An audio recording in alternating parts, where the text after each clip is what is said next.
I'm not here to convince you or your audience that, like, Noah, if you're just Noah, you are currently the one with nothing in your hands arguing against evidence that hundreds of thousands of people have seen, in which she unambiguously, as directly as you can, said the thing you won't accept.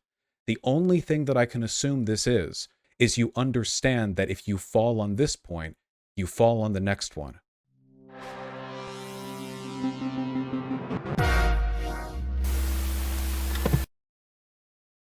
Okay, first off, I just want to preface this by saying I was watching a bit of the stream, and I think I definitely came off much more antagonistic than I intended to. I tried to sprinkle sort of my deferential ideas about debate streaming throughout throughout the video. Earlier on there was more, but I didn't also apply that for a lot of the analysis. So I just want to, I guess, upfront say, the claim that, don't watch debate streams is I probably don't stand by that, as a whole. That's just basically how I articulated. I don't know, it's a long video to write, so a lot of things said, but mainly I am coming here not in a manner that is to antagonize, although I think a lot of the claims we can go over, things you disagree with, but if that, is worth mentioning, I guess. Oh, no, I'm happy to talk about it. So normally I like to know how everyone comes into a discussion with disagreements, and I have a feeling about you. So I'll say what I think happened. And I can't know that I'm right. I have no way of ever knowing that I'm right. You could never confirm in a way that would, satisfy me. But the impression that I got is that you are a very empathetic person. You have strong concerns for the well-being of groups whose well-being is not generally taken into account. And when you got involved in the online left, you liked a great many people, one of whom was me, because I am, entertaining or whatever reason you did. But I am broadly very unpopular. And you had a very diverse audience when you got started, not an audience with an immediate overlap with mine, because there are people who create new channels or streams that do have, just by default, a overlap with my audience, just because of the type of content they produce. The way you produce your content, I think, encourages a much greater degree of investment from a broader group, which is great. But that broader group doesn't like me. So you became subjected immediately to criticisms for your perceived association with or approval of me. You made a subsequent video in which you pulled away from some of the more open endorsements of myself. And well, real quick, can I mention, so in that, so in my follow video, I basically I remember the quote that was used a bunch was, I was like, Vaush is good, actually. That was what I said in the initial video, right? And then in the follow-up video, so one of the things I remember that caused me to do that was, one of the claims that I said when discussing you in the initial video was that you had been banned from Twitch for saying fuck Israel. That was my claim about why you had been banned. And essentially that was what you'd said, but the actual clip, you had said there would be more peace in the Middle East if Israel was wiped off the map with a nuke, which you did say. Mm-hmm. Yeah, glass. There you go. So and so me presenting that as you saying fuck Israel was dishonest, as in, and the reason I did that was I had seen a video where you were talking about that specific, you were addressing that allegation, and you explained it in that way. You said, I said they don't like me because I said fuck Israel, essentially. And I could go back and double check if that's the case. But essentially, I took that claim and repeated it. And then when people brought that clip to my attention, it was things of that nature where because I made a huge video where I was promoting 60 people, I didn't take that into account. And so in following up, like I mentioned, I didn't really spend a lot of time on that follow-up video in articulating, but it was things like that where I think accuracy is important. And so just following up by saying, don't take anything at face value, which also applies to video essayists. That's the reason why because again, it's I agree with the sentiment that Israel is a very bad force in the Middle East and does cause insane pain to all around them or whatever. But the way you put it, I took issue with. So it was things like that that basically caused that. It wasn't a retraction. Again, I think people, I think I see this from people in your audience, and I don't know if this is the case for you, but I could see like viewing things from an antagonistic lens where people either support you or they don't, and that's not like what I'm about. I don't like uncritically support anyone. I just want to point out things where I get things wrong. I if understand, that makes sense. and it does. Obviously, if I were to detail in a full account every bad thing I've ever said on this platform, I wouldn't have room to breathe. So, the impression people are going to take from any element of my content as opposed to its full, thousands of hours, it's always going to vary. It's not the issue at hand. But I know the online left, and I also know what was going on in the comments of your initial video, as well as adjacent Twitter discourse, and also based on the way you framed things in your follow-up video. That may have been what prompted a correction, but you did get pushback because of me, and not the Israel thing either, because people on the left don't give a shit about that. They never give me shit for that. It was everything else. And I know this. This isn't an accusation towards you, but you were probably provided a superfluous amount of evidence to the effect that I am a horrible human. And a lot of it, I imagine you looked at and you thought, okay, well, this is maybe a bit over the top. Maybe this is a bit out of context. But you were provided a lot of it. And I think that in the subsequent months, you have walked a very fine line. And it's a line that I don't think I'm physiologically capable of walking. You've been talking to me in DMs and have been friendly and engaged and perfectly pleasant to talk to. But in a broader sense, I feel like you have been exposed to an overwhelming confluence of arguments against me. And where you are right now is in a position where you can make an hour 20-minute long video, which is mostly about me, which ends with you answering the question as to whether or not I'm racist with a, does it matter, he's still doing the thing which enables white supremacy, and still talk to me in what I perceive to be an empathetic sense. I have no idea what pathological desire to make people happy and minimize harm must motivate this line that you've walked. It is incredible. I don't know how you've done it. If it was anyone else, this would be blood sports already because of the stuff that you said about me. But you are so obviously motivated by a desire to minimize harm as opposed to smear for clout, which a lot of people do, that I'm willing to have this conversation in a neutral enough tone. I'm not perfect, in spite of all of that. So that's how I think you're coming into this from.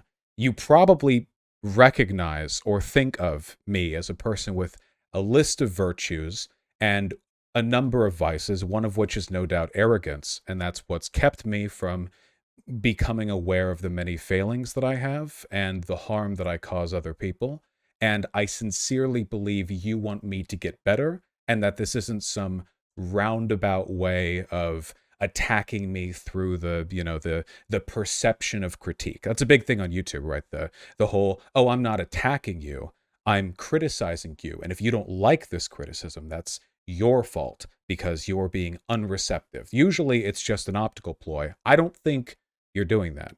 So let's talk then. And I apologize for the preamble, but I know people in my audience are going to expect more vitriol from me.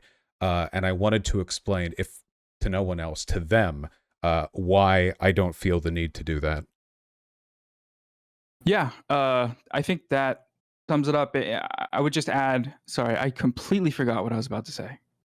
Give me 3 seconds to think. Not at all.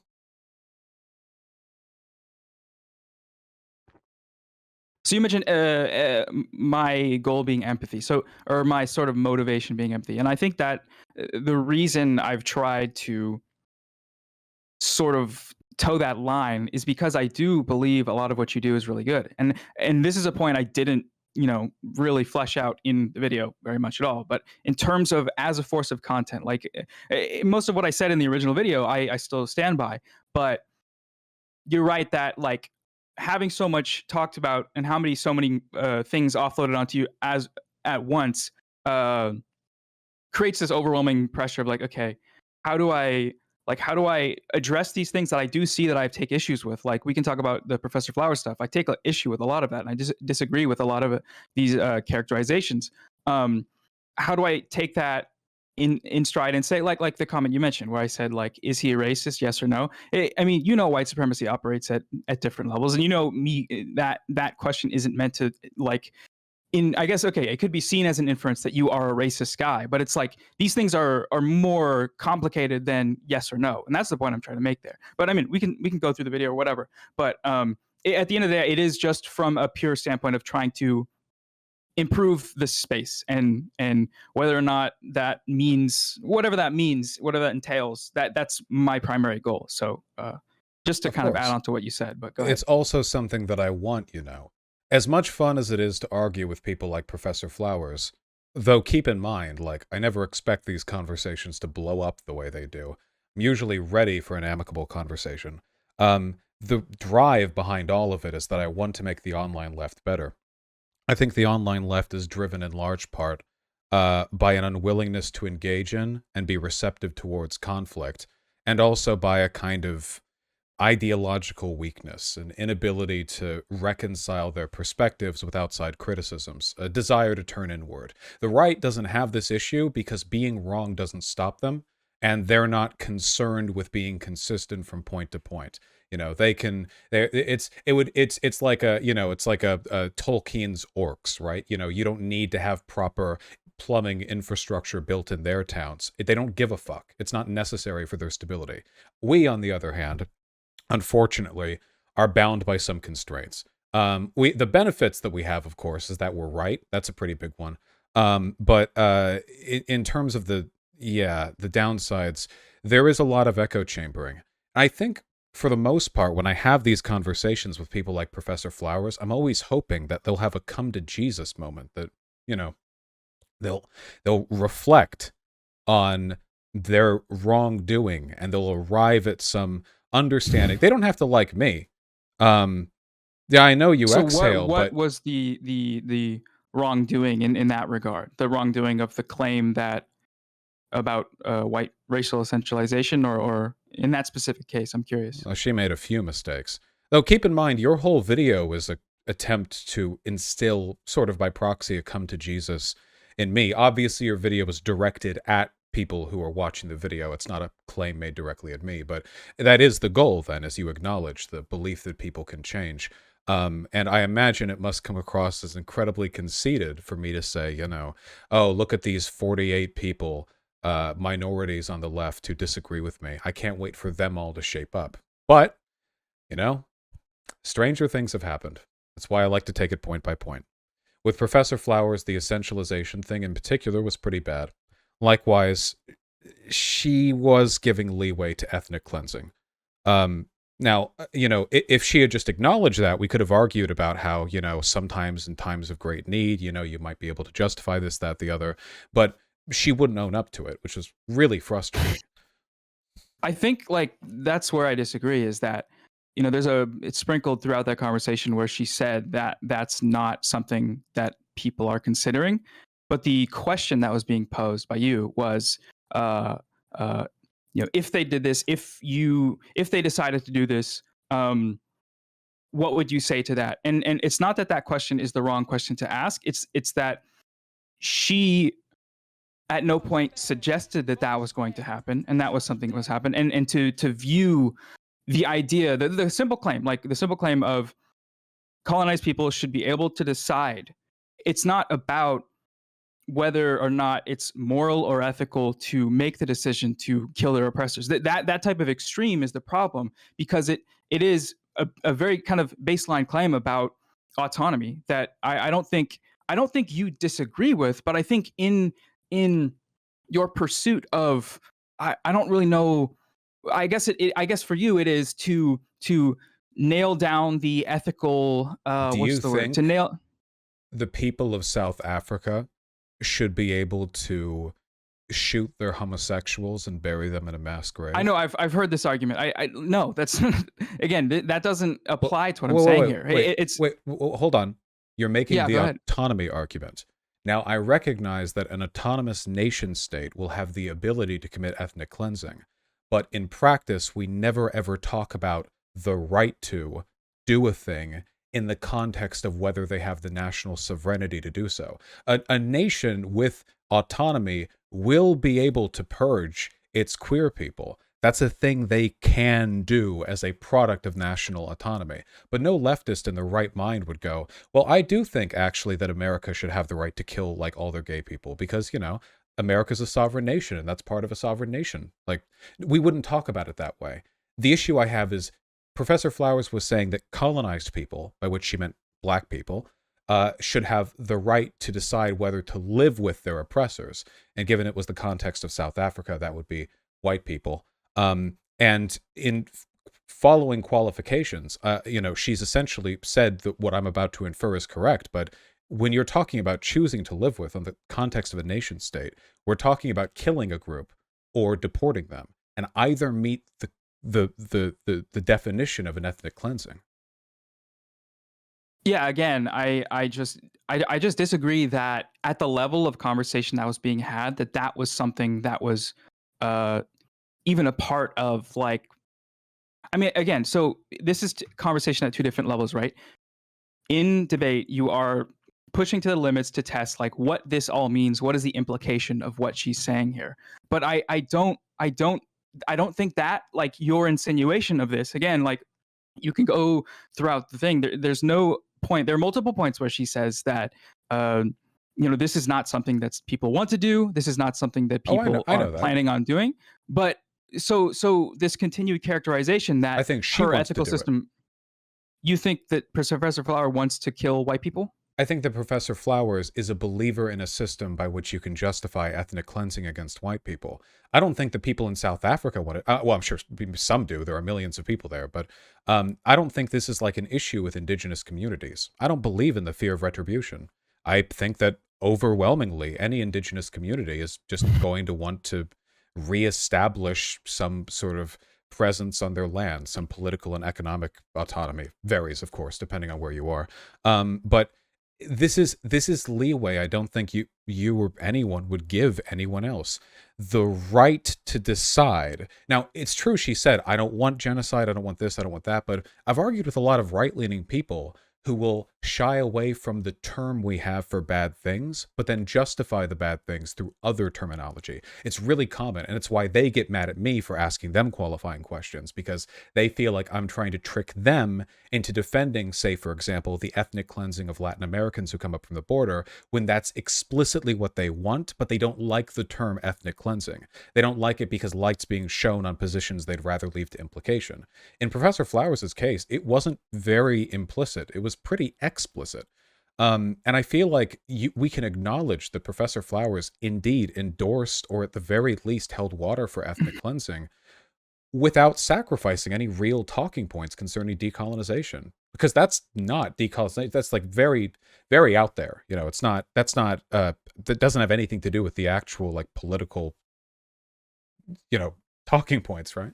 Yeah. So I just disagree with that claim that is what, like, the ideology. And again, like, so I've watched all of her videos and the full debate. I've watched everything multiple times, and I don't see how anyone would come to that conclusion. I think what's being valued here is the moments in the debate where, you know, you got that impression. But I don't think that's what she was ever saying. And I think even to, like, again, I see the perspective of, you are trying to, like, again, it's like an optical thing. It's right. Like, Republican fear mongering of CRT is where black people want to kill everybody. So I'm trying to investigate that claim. But again, that, like, I think you came in with that framing, or with that, not intent, but you were primed to interpret what she was saying in that manner. And so many other people interpreted in a totally different way, in a way that I find correct, which is that, you know, these types of things can't be compared. Like, decolonization and Nazism can't be compared. There's no point of comparison. And even to like make that equivocation, again, like you're saying, like right wingers say these things, these Nazis, they come in, they try and like hide their intentions. I think you viewed, and sometimes you view these conversations as a one-to-one comparison in rhetoric, but it's not the case when there's more history and there's more like with regards to what these claims actually mean, and with regards to what acknowledging the claim that historical oppression is different in a very serious manner from white people to black people. We're talking about different points. I have never at any point on my platform said that the harm done along both these lines is equatable in both directions. This is something that other people right. So here, I'll ask you, do you think the black Israelites are a little bit like Nazis? I literally don't know, like, again, little bit in what way? Like, Luis Farrakhan, are you more familiar with his political prescriptions? Yeah. Right. Once an ethno-state, hates Jews, homosexuals, believes that his race is the master race, that he has, an ancestral genetic connection to essentially a superior group of people. I see the comparison. I see the comparison you're making, and I in the context of the conversation you had, I don't see how that could be justified. The critical again, like you're making a comparison between things that they're just different. Like they're just different things, and I don't see have to be made between different things. The point is to illustrate similarities. So with Luis Farrakhan, I have noted, of course, the fact that he is not white, and therefore his ideology is not identical to those of Nazis, but it is essentially Blotzy ideology. Black Nazi ideology. It's very similar. They clearly crib notes. And I think that it's fair to make that comparison, even though the Nazis, of course, were a monstrous, political machine that killed tens of millions and continue to this day in their subsequent forms hurt people. Whereas the Luis Farrakhan Black Israelite type, I mean, it's not good, but it's much less of a problem. But the comparison illustrates similarities. So the similarity I was trying to draw upon with Professor Flowers was A, the use of perceived victimhood as an excuse to justify retaliatory violence against a racial group, and B, the essentialization of behavior from people in a racial group to the race in its entirety, because both of those were necessary for Nazi ideology. It's not sufficient. This was one of the things that I had with non-compete as well. You don't just need certain sets of facts in order to be a Nazi. You could believe all the propaganda the Nazis believed and still not be a Nazi, because you can derive better moral positions from that misinformation you've been given. But if you're capable of racial essentialization, which Professor Flowers and you do, you have the ability then to extrapolate much greater kinds of harm, because now, you can reduce, this group of people did this thing. Well, now this entire race is on the bill. White people were colonizers in South Africa hundreds of years ago, and, very complicated history up till this point. Well, now all the millions of white people in South Africa are colonizers, which I thought as a term referred to like people engaging in the process, homesteading, soldiers, farmers brought from, Netherlands, whatever, like an active thing. But if we're just using it to refer to any group of people who complicit in the exploitation of others, Professor Flowers would be a colonizer, because we colonized America from the Native Americans, a group to which she does not belong. She may not be the predominant power group in America, but she sure as shit is not indigenous. This is very reductive logic. It doesn't serve any purpose other than to give people a framework from which to attack racial groups they don't like, which is why I think it's really important to fight back against it. That was the comparison I drew. Okay, so I guess to that I would just say, you called it reductive to call white people in South Africa colonizers, and I think that's fair. And like the actual utility of that, what does that bring? Not much. But also, I don't think that really it doesn't strike to the heart of, or that doesn't really address what colonization is, and to sort of fixate on that aspect of using that term in a way which I don't think she ever again, I don't think like there were these prescriptive claims that you've drawn out from that conversation that said that this stuff was like okay, or that it was something that is encouraged. It's just a simple case of like colonization primarily happened from Europe, primarily obviously in South Africa. The South Africans there are descendants, a lot of them, and I don't think like I think the conversation about what colonization is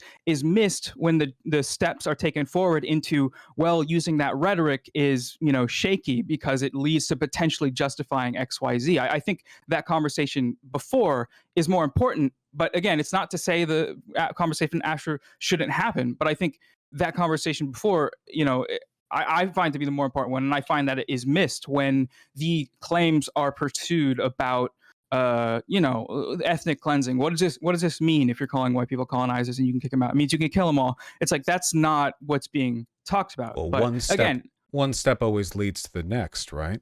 I mean, for well, example, it's like it's kind of like a slippery slope thing, right? In terms of like if it depends on what level you're having the conversation, right? Like if you're talking about if you're having like a philosophical conversation about what all of this means for the future, then yes, you could talk about it at that level, but I don't think that's what she was saying. And again, this kind of sounds like we're just going over this conversation in a manner that like it's already been gone over. But right. Do you see what I'm saying in that regard? Like in terms of where the conversation is missed. Look, I don't have an issue with people jokingly calling whites colonizers or whatever. But when it's being done in the context of a discussion about state power being used to displace millions of people, we're very clearly tying this to systems through which real harm can be done. Like, I can give you another example. What does a gangbanger look like in your head? Just picture something. If you were to take what's going on? What are we doing? Nothing that you don't disagree with. Have you ever watched Fox News? I've seen it. Yeah. Have you ever? Every night, actually. Oh, there you go. Have you ever, while spending time online, been assailed with any crime statistics in relationship to race? I know I did. So Stormfront used to. Oh, right, the whole thing. Right. Yeah. No, wait. I don't know. We sigh like I'm not on your side on this one. Do you know how many debates I've had where I argue that there's no inherent difference between people of any racial group? This is all treading ground. I'm making sure we have the same basic framework here. The issue is, if you were to take that information and then to say, you know, in the essential sense, what does a gang member in the United States look like? A lot of people, based either on their biases or on data that you could draw, they would come up with a person of color. And the issue, of course, isn't acknowledging the idea that there are disproportionate trends, how oppression relates to race and how race relates to crime and oppression and how income relates to all of these things. Acknowledging them is just part of getting a sociology degree. But, of course, if your logic is as simple as this group mostly does X, therefore it's okay to say this group is this thing, that's how you get all of the essentialist logic that racists have been using since essentially the drug war to frame black people's disproportionate criminality as some kind of essentialist problem, as opposed to what it actually is, which is a deliberate product of government failing them and putting them in situations where there was essentially no economic opportunity. The essentialism was what led to the issue there. Now, you can acknowledge stuff like, you know, white people have been colonizers throughout history, or at least the past couple, like 500 years or so. Yeah, but yeah, of course. But we are talking about using state power to remove people from a country. If you have an alternate explanation for her line there, colonizers should have a right to decide whether or not, or sorry, the colonized should have a right to decide whether or not they want to live with their oppressors. Can you explain that line to me in a way that isn't ethnic cleansing, given she has explicitly said her definition of colonizer is white person? She said that with me and also with him. I don't think I disagree with that claim, that her claim is that colonizers equals white person. I don't think she explicitly said that with him. It's not inferent. She has said that directly. No, I've seen the Hume debate. I've seen the full debate. That's not the claim, and that's not. Again, it depends on where and what you're talking about. But she's tweeted it as well. To draw this, and you said it in your video. You said it in your video. You said you did the thing. It was like a big meme. You were like, you know, he criticizes her for saying this is an essentialist thing for white people, and then you're like, well, isn't it kind of? And then this is wait. for both of our sakes, unless you want to get assailed with clips proving you're wrong, accept this point and move forward. Upon the presumption that she believes white people equals colonizer, how do you frame what she said? Though. What would it take to convince you? We're talking about, like, I've looked through it all. I flatly disagree, and this is why I don't think we're gonna find agreement. It's this type of like one step leads to the next step leads to the next step. What the net result of that is online is people tweeting at her, calling her pro-genocide, and that's not, like, again, this is objectively not what she was ever saying. This is not what she was saying, and like, I know you got that impression from the debate and the debate that you watched with him, and you could pull up clips and tweets or whatever, but like, this is just, I don't see this going anywhere, because I think, like, are you capable of being moved on this position? Because it seems like you're actually the one with the preconception that you're not allowing to be moved by evidence. No, well, what evidence is that you're telling me what she said here? Like, I've seen the whole thing. It's not gonna, like, you saying that she said this here and there. I didn't say she said it. No, I'm saying, like, you right now telling me that she said this. One moment. And you can pull up the tweet about white people being colonizers or whatever. Like that structure was literally created to benefit the white people who are colonizing it. It's not out of character. The logical thought then leads to, a misrepresentation to say that this is an issue of white people colonizing people. And I can't believe this whole debate, people getting mad at her for calling white people colonizer or whatever, or equivocating white people with colonizer. Again, it's like, the history of colonization is pretty like simplistic in that regard, and that doesn't mean, like, I'm saying it's okay. I'm just saying, like, I don't like this continued comparison and characterization, and this is why I don't think, like, we're gonna. I just fundamentally disagree. And just a moment, please. Just one moment. It's like such tough questions to ask, right? I think it's like white. Oh, your video. Oh, you're back. Sorry.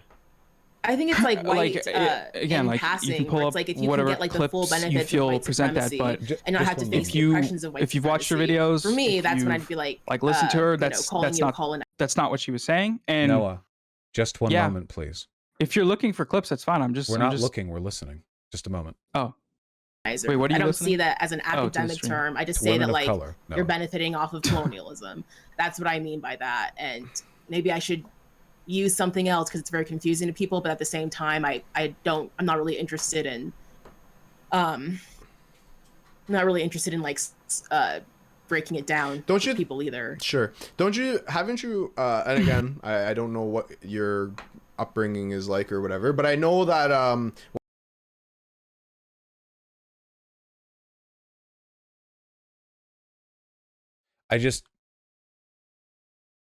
when she tweeted, you literally equated colonizer with white in multiple streams. This is genuinely so funny to me that you want me to be ashamed about this. How am I meant to take this apart from she uses them interchangeably, along with the multiple clips of her using them interchangeably, and then when asked to clarify, saying that, yeah, she thinks they're, like, the same. I look, you can like pull a tweet that says that, and you can pull clips that allude to, again, a complex conversation about race, whiteness, and colonization. Can you find any evidence of her saying that it's not, that this isn't a synchronous? I mean, have you like watched all of her videos back? I'm not sure if you have. No, I don't think she's very smart. Okay, well, then this is just a waste of time, like, to try to convince you. That's not what I'm here to do. I'm not here to convince you or your audience that, like, Noah. If you're just Noah, you are currently the one with nothing in your hands, arguing against evidence that hundreds of thousands of people have seen, in which she unambiguously, as directly as you can, said the thing you won't accept. The only thing that I can assume this is, apart from maybe you two are like secret best buddies or something and it's like a personal thing, is you understand that if you fall on this point, you fall on the next one. I am, because this is an enormous waste of time, just going to rip the L from your hands. She said what she said. She thinks white people are colonizers. If you are, with respect, too spineless to own up to the fact that she clearly no dude, this is wait, like, Noah. Yeah. This is the problem I have. I get framed as a bully when a person is behind me screaming and dancing a point, and I point at it and say, that's fucked. And then people tell me that it's not even there. It is insane. In this respect, you know, we can move forward. You can say, I don't care. You know what? Maybe Professor Flowers is a genocide denier or whatever, or like an ethnic cleansing supporter. If she had owned it, I wouldn't have cared so much. The thing that bothers me is when I have to run this dishonesty cycle where people gaslight the shit out of me. At this point, do you know how many times I've rewatched the Professor Flowers debate? Over 6. Because people keep talking about some other second debate that never happened that apparently I was a part of. I am told that I said racist stuff, and I look back and no, and I'm told that she said this thing that owned me, and I look back and no. I keep going it over and over, and it legitimately fucks with me because all the things I thought I said happened, and all the things I thought she said happened every time. But people don't want to believe that because it would be big bad Vaush. You know, the narrative crumbles if they were lying. If I was right, we never can overcome this. If this is the standard of evidence that I have to provide, I assume brainwaves from her to you to convey the fact that she doesn't think of this as some kind of essentialist thing. You know, I can't meet that evidence, but if you want to provide, then I ask you, when she talked about the right to live away from your oppressors, who was she referring to? In South Africa, we'll ignore what she said because she said white people. So we'll invalidate her. This is where like I think this conversation isn't going to glean anything more because you are asking to use these claims that, again, I just fundamentally disagree in the debate with these claims that you're pulling from them, that she somehow promoted genocide against white people by the colonized, when her point was just that autonomy should be granted, it shouldn't be conditional. And like, look, I nobody said otherwise. But you can believe that you should give autonomy to people, but then also say you shouldn't do ethnic cleansing. Those are the fact that there's been an effort. And that's what she said, dude. That's what that's literally what she said in her videos and multiple times in the debate. She did say she doesn't like ethnic cleansing, but, and I can tell because I've debated a lot of conservatives, they often lie or misrepresent their own positions as a way of avoiding the most severe condemnations they could possibly receive if they were forthcoming. How many conservatives have I talked to who clearly fucking hate Martin Luther King, but can't own up to it because he's a national hero? How many convos have I had where they clearly just don't want gay people to exist or trans people to exist, but it's always being framed as some like, well, let's wait on the science thing? If you think dishonesty is exclusively a conservative point of contention, then, well, it's just a thing people can do. With her, with Professor Flowers, we can move on if you like. Lord knows there's more to talk about. But in this specific respect, I do not feel like I am engaging in motivated reasoning. She said, I was about to say all but said, but she actually said, colonizers are white people are colonizers. So the essentialist tie has been drawn. Nobody here was talking about denying South African black people autonomy. Nobody ever said that. I certainly never said that. I just don't think you should be able to displace broader racial groups.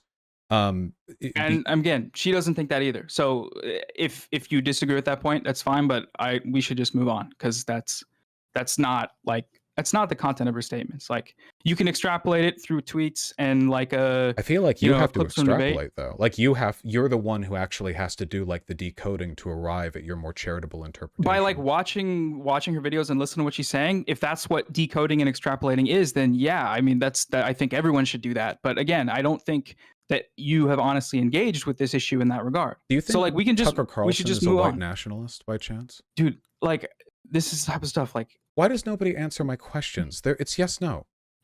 I mean, yeah, of course. So what? I've watched his content. You know, he never self-refers as one. All right. So, look, dude. By what process could you infer that he is a white nationalist without him actually saying that he is one?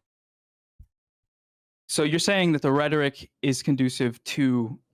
I'm asking you a question about how you could infer that assumption. I believe he's a white nationalist, but he's never said it. So how would you, by what process would you arrive at that conclusion? I mean, like the rhetoric he uses, right? Like the white genocide rhetoric, right? So going on and talking about fear mongering about white people being replaced. And so I'm not saying you can't infer what people say from the rhetoric they use. I'm saying if you are inferring from the rhetoric someone uses in a debate that was obviously not a productive source of information, and you're ignoring the plethora of evidence and information given in her videos, then that's just dishonest. And that's not actually if would it be dishonest I don't even know to ignore the times when Tucker Carlson has said he's not racist? I'm sure he said that quite a few times, right? He's had a long career. So Professor Flowers' videos were her saying she's not racist? Well, Professor Flowers has talked about how she doesn't believe in genocide or ethnic cleansing, but the things she said were advocacies for genocide or ethnic cleansing. I think I've even seen a video of her in the Cope stream after the non-compete thing, where she essentially said that like she didn't think it was ethnic cleansing to move a race of people. I wish I had all these at my disposal, but you know, as you're aware, the editing process can take some time to conjure together. But you know, it's fine. It's fine. There's always other stuff. I have to admit, it does feel a little bit strange that an opposition to ethnic cleansing is something which seems to get me derision in a space that is ostensibly left-leaning, but that's fine. We disagree in the particulars. So I have to ask, you know, it's always sort of Professor Flowers oriented aside, I guess. When we talk about like harassment from my community, or I guess I should say, what do you imagine could be done to make the online left less vitriolic?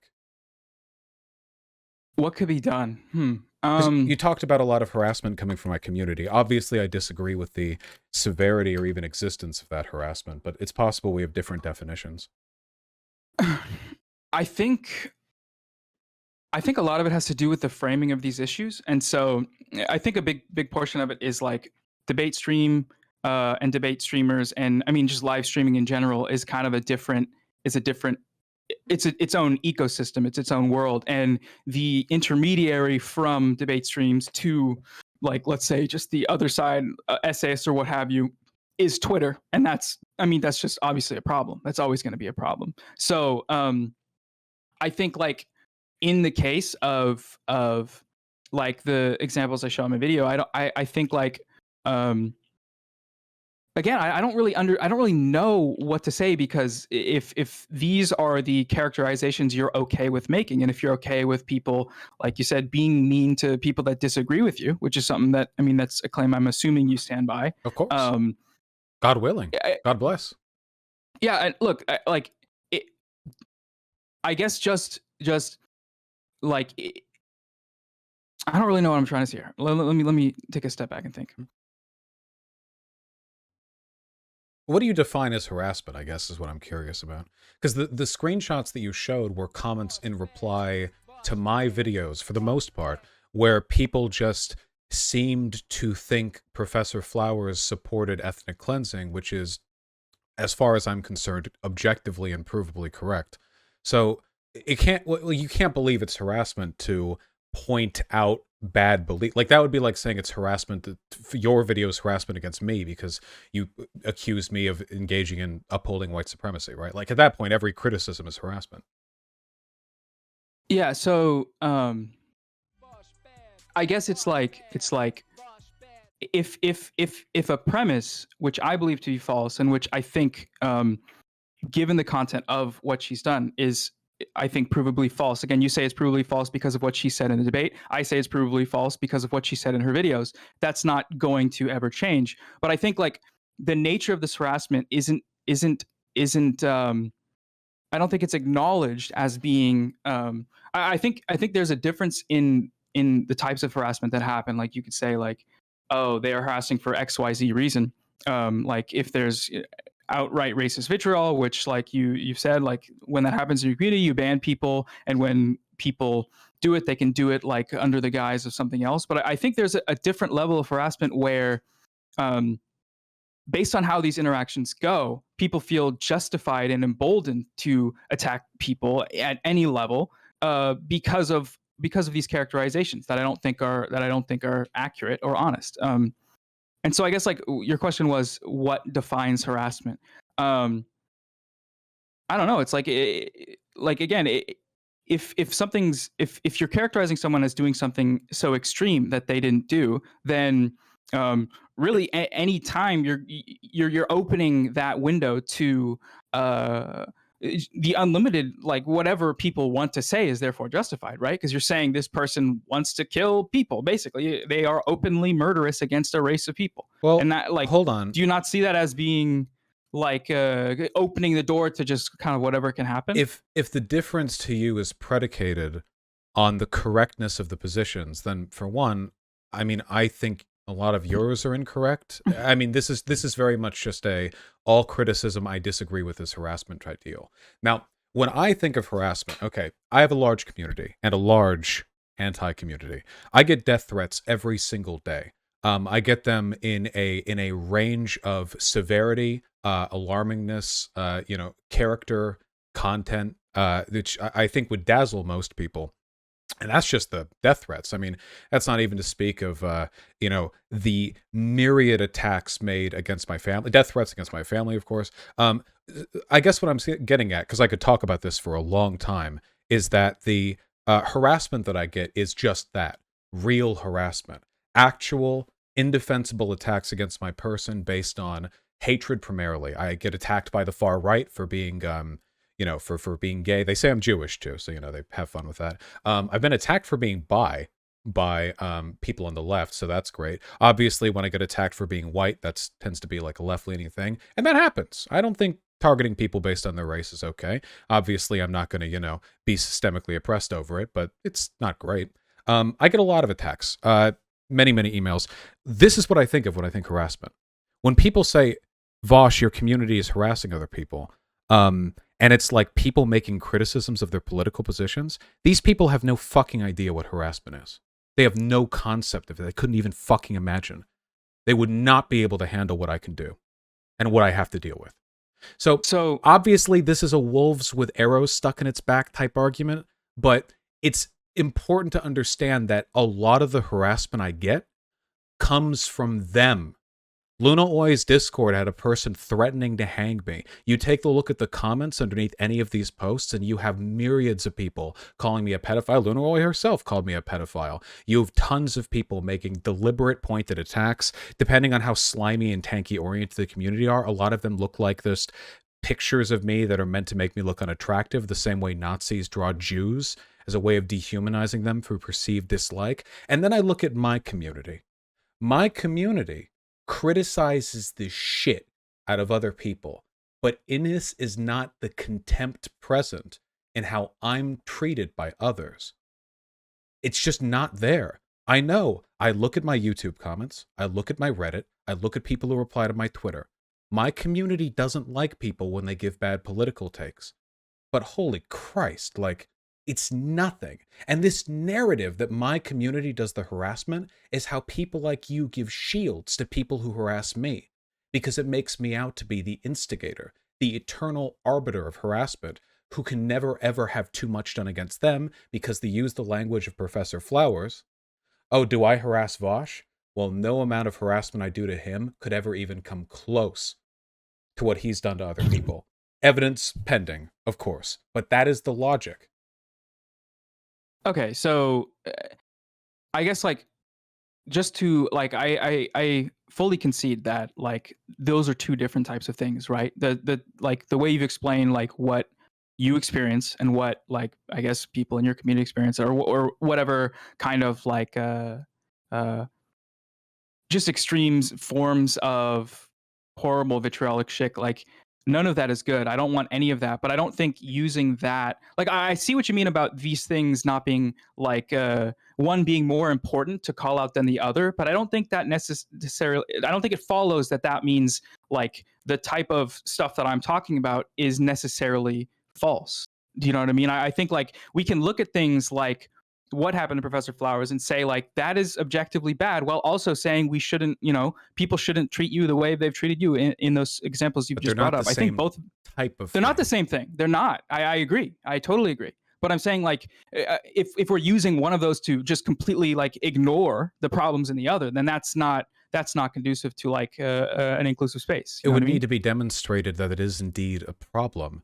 I think it's important, and you do too, judging from the video that you made and I watched, to curtail bad behavior on the left. I mean, what is a video of yours if not an invitation to your audience to regard with derision people like me? That's not a bad thing, by the way. We all cultivate the garden. There's nothing wrong with that. That's how political and social movements keep things together, you know? But in this case, Professor Flowers is a ludicrously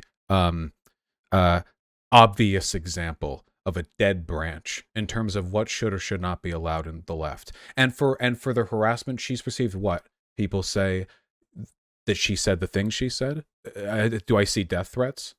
Real harassment, rape threats, sexist or racist accusations? I'm sure some have happened just as a product of the size of my community, and if bring those screenshots to me, I'll ban those people. But whenever evidence is brought to me, it's just people telling her that she's bad for saying the things that she said directly to me, and then again on Twitter, and then again with him, and then again on other panels, and then again on her own podcast. It's not, what am I, to turn a blind eye to this? If we care about introspection, you have to give me more than Professor Flowers didn't say the things she said because she said other things that weren't the things she said. I need more than that. Should I not? Should I take everyone then at their word, every criticism? Mel, the genocide denier, is this a person for whom I must hold water? Luna Oy, a nationalist? I mean, where does that line stop? It seems to stop a lot farther out with minority groups than it does with white people. It's a concern that I've noticed. And if you I'm sure understand from your presence in the online left that there is often a performative, what would you call it? A performative giving of space to minority groups. Not to say it's not good to do that, but a performative one which is about, virtue signaling, essentially. I think it's an issue because it means those people are being held to a lower standard with regards to the quality of their perspectives, when all of us, of course, should be subject to criticism for the things that we say.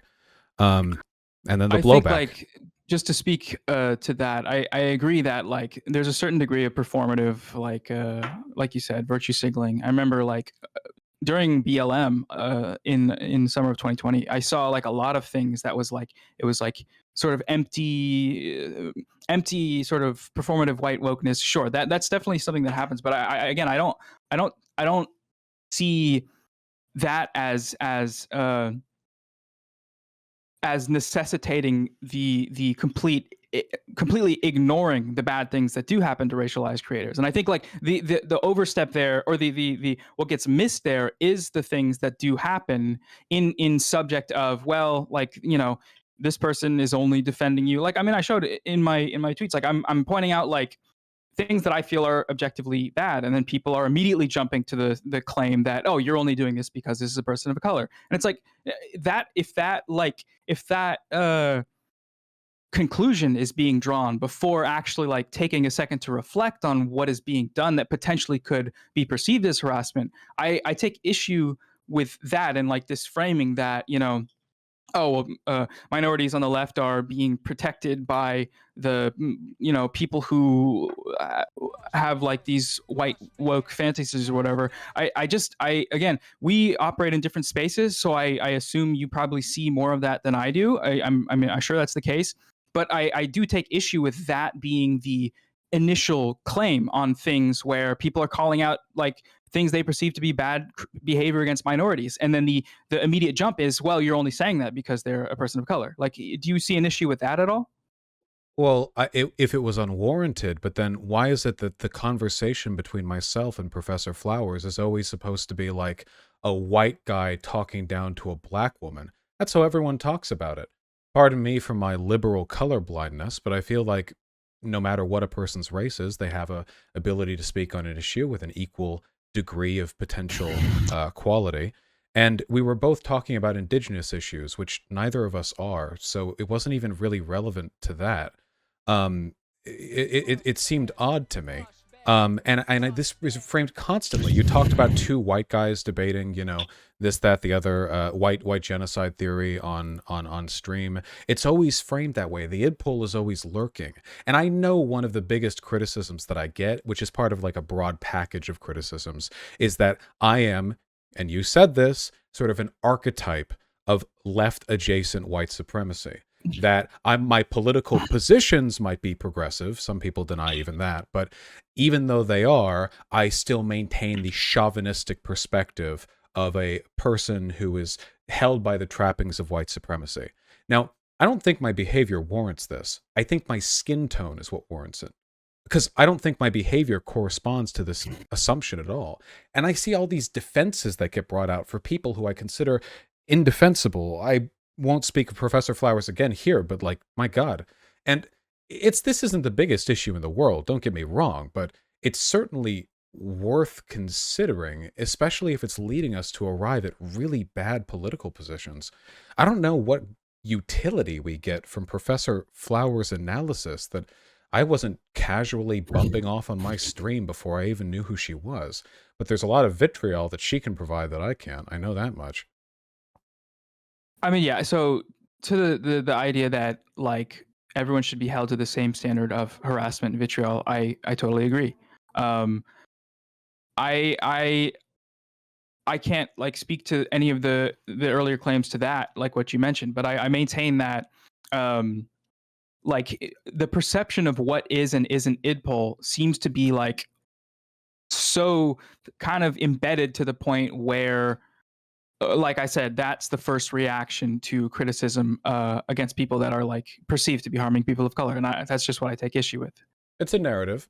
I mean, of course, one of the biggest criticisms that I get is like I'm a white debate bro. So it's a narrative that's supported by the explicit text of the people I'm accusing of being a part of that narrative. But yeah, of course, we're talking off inference here. I can't open up people's minds and know why they do what they do. I can only notice these patterns. And I think they're unfortunate too, because sometimes they lead to behavior that I actually do consider to be kind of prejudiced, being couched in woke rhetoric.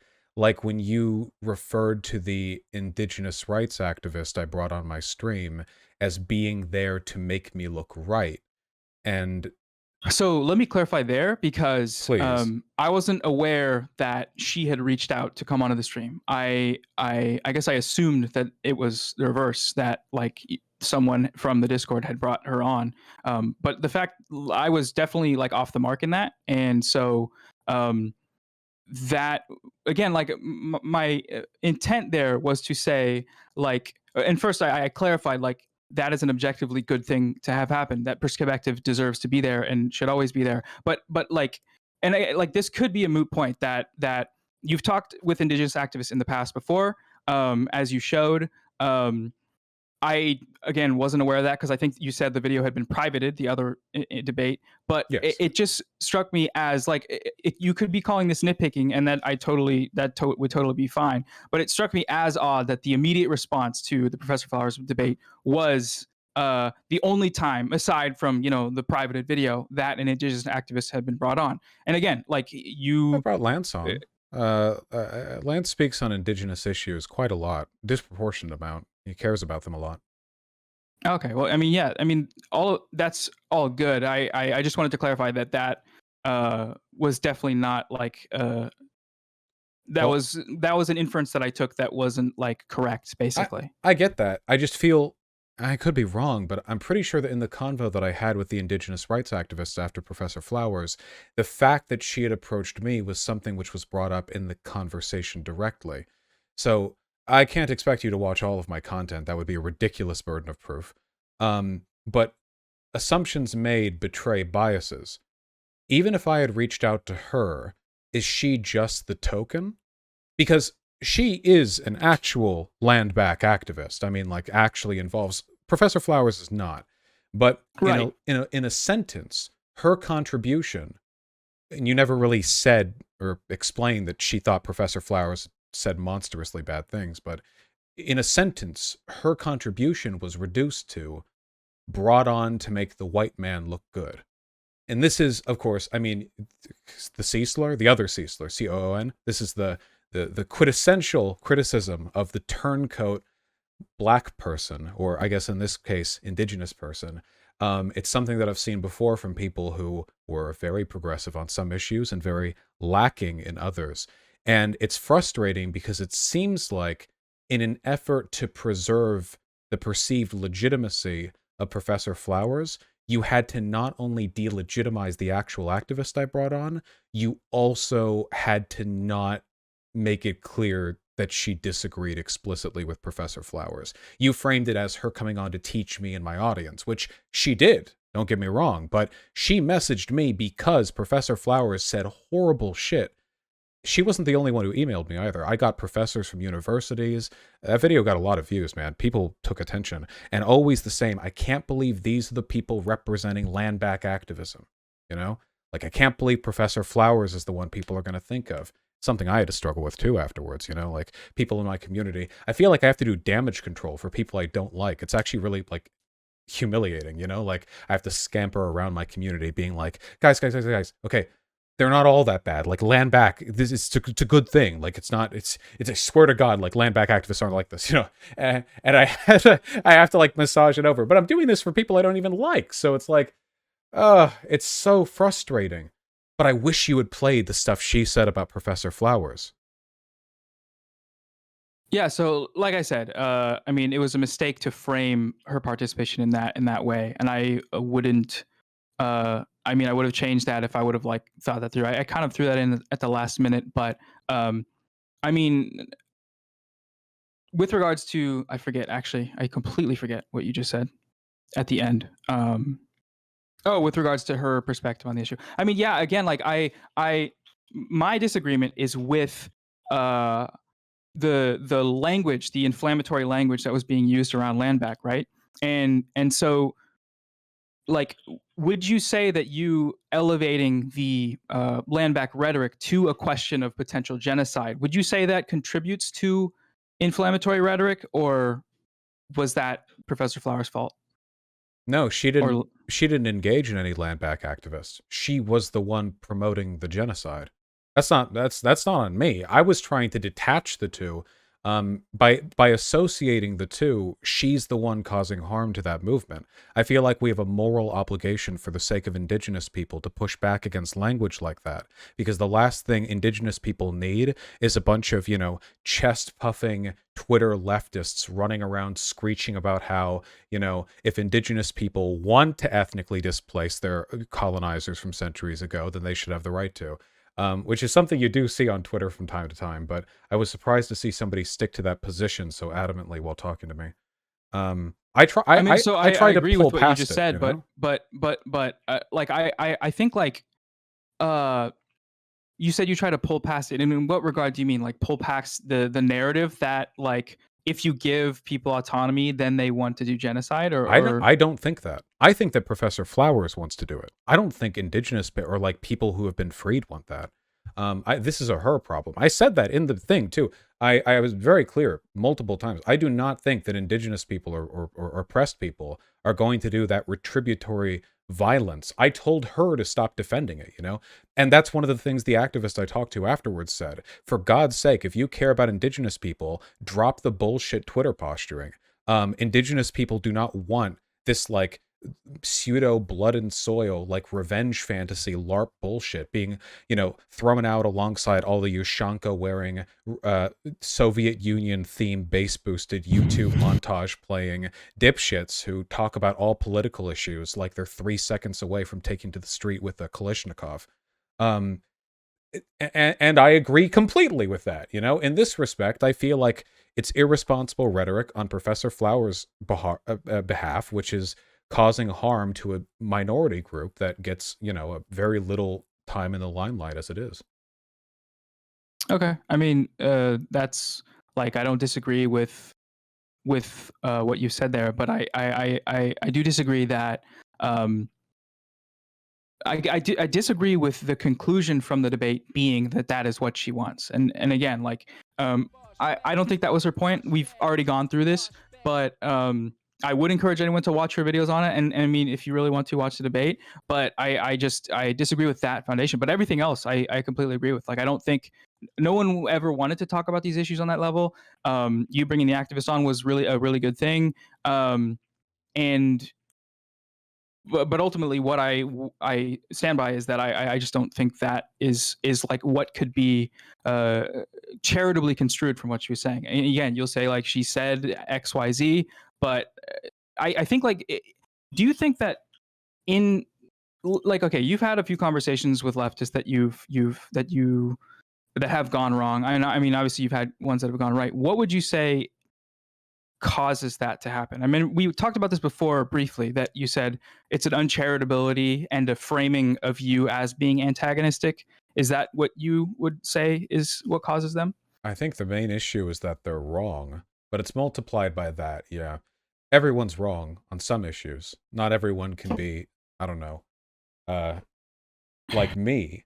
I'm posturing here. Right, all the time. We're all no, right. I think that's like, we're all that's wrong one of my from time to favorite time. bits. That's one of my favorite bits, is just the guy who's I'm never wrong. I've never been wrong. I never will be wrong. And everything I say on Twitter is correct. All my takes are true. That's my favorite bit. Anybody with my reputation had better have remarkably high self-esteem.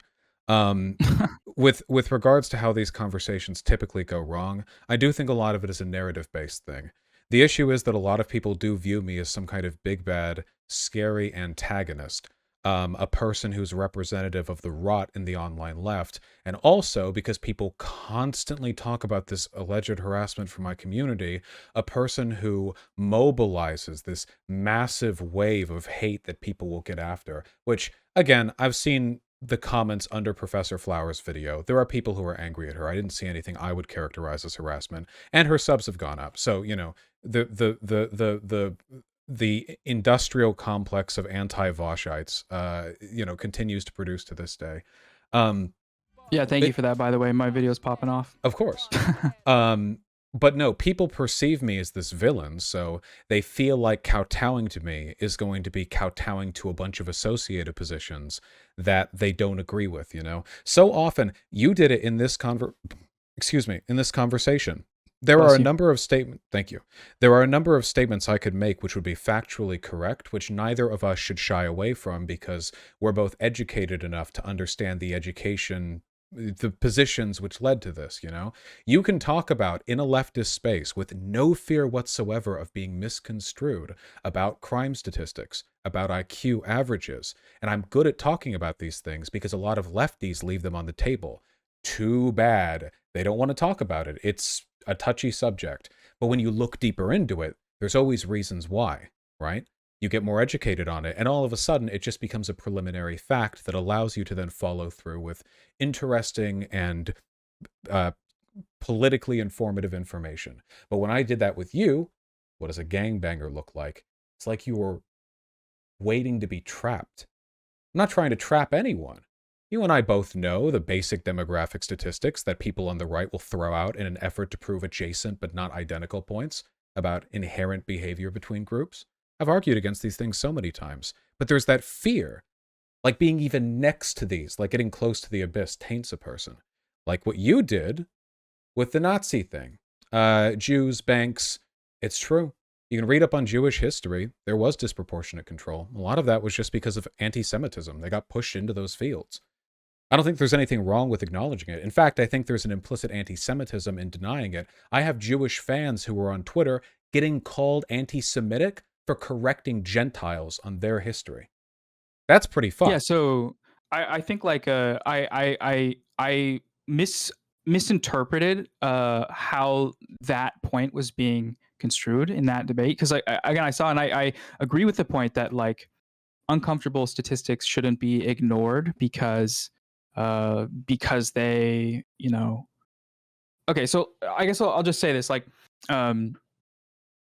the Zizek quote that I used, I think does back up your point that you make later on in that video, which is that if we're even, you know, talking about the statistics, like you are, if you're even like debating it on the morality of it at a level of statistics, then you've lost the debate. But you bringing in the statistics doesn't necessarily, you know, contradict what that statement says. So I think I misinterpreted that in a sense. So I would agree that like data, these things shouldn't be just ignored.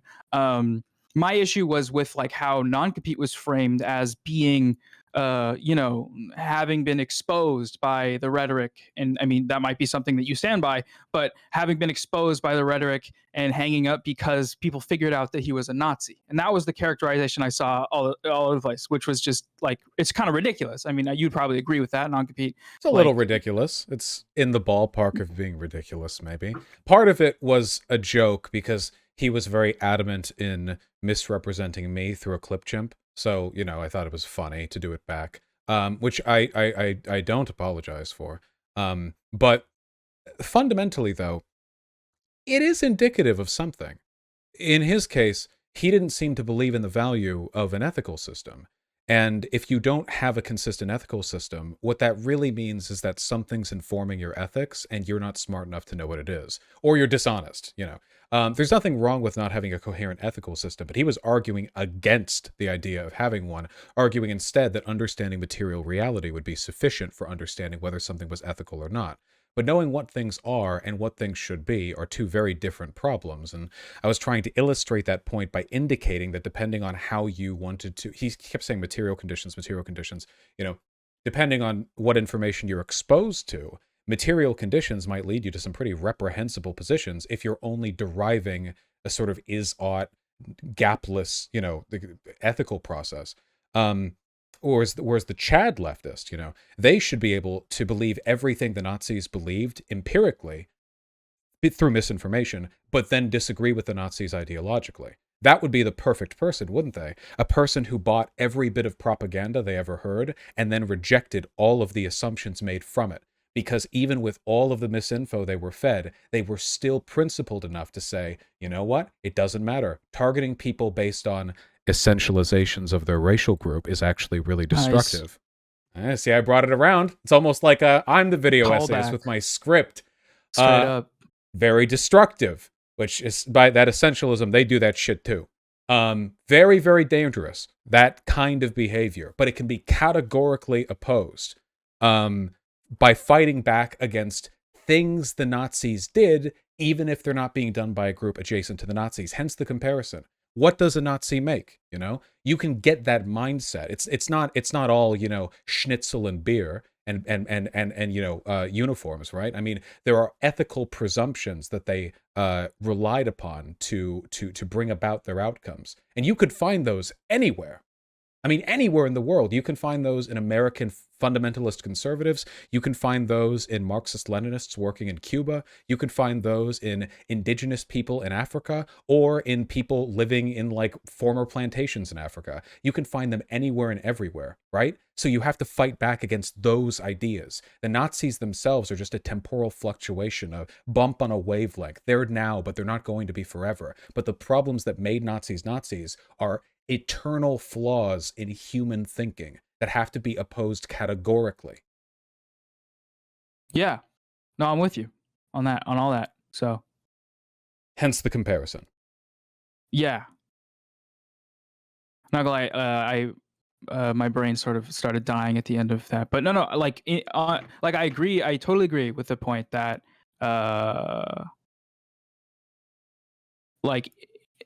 yeah, no, I agree. I'm pretty tired. No, I understand. Live streaming for any length of time, even short lengths, is tiring.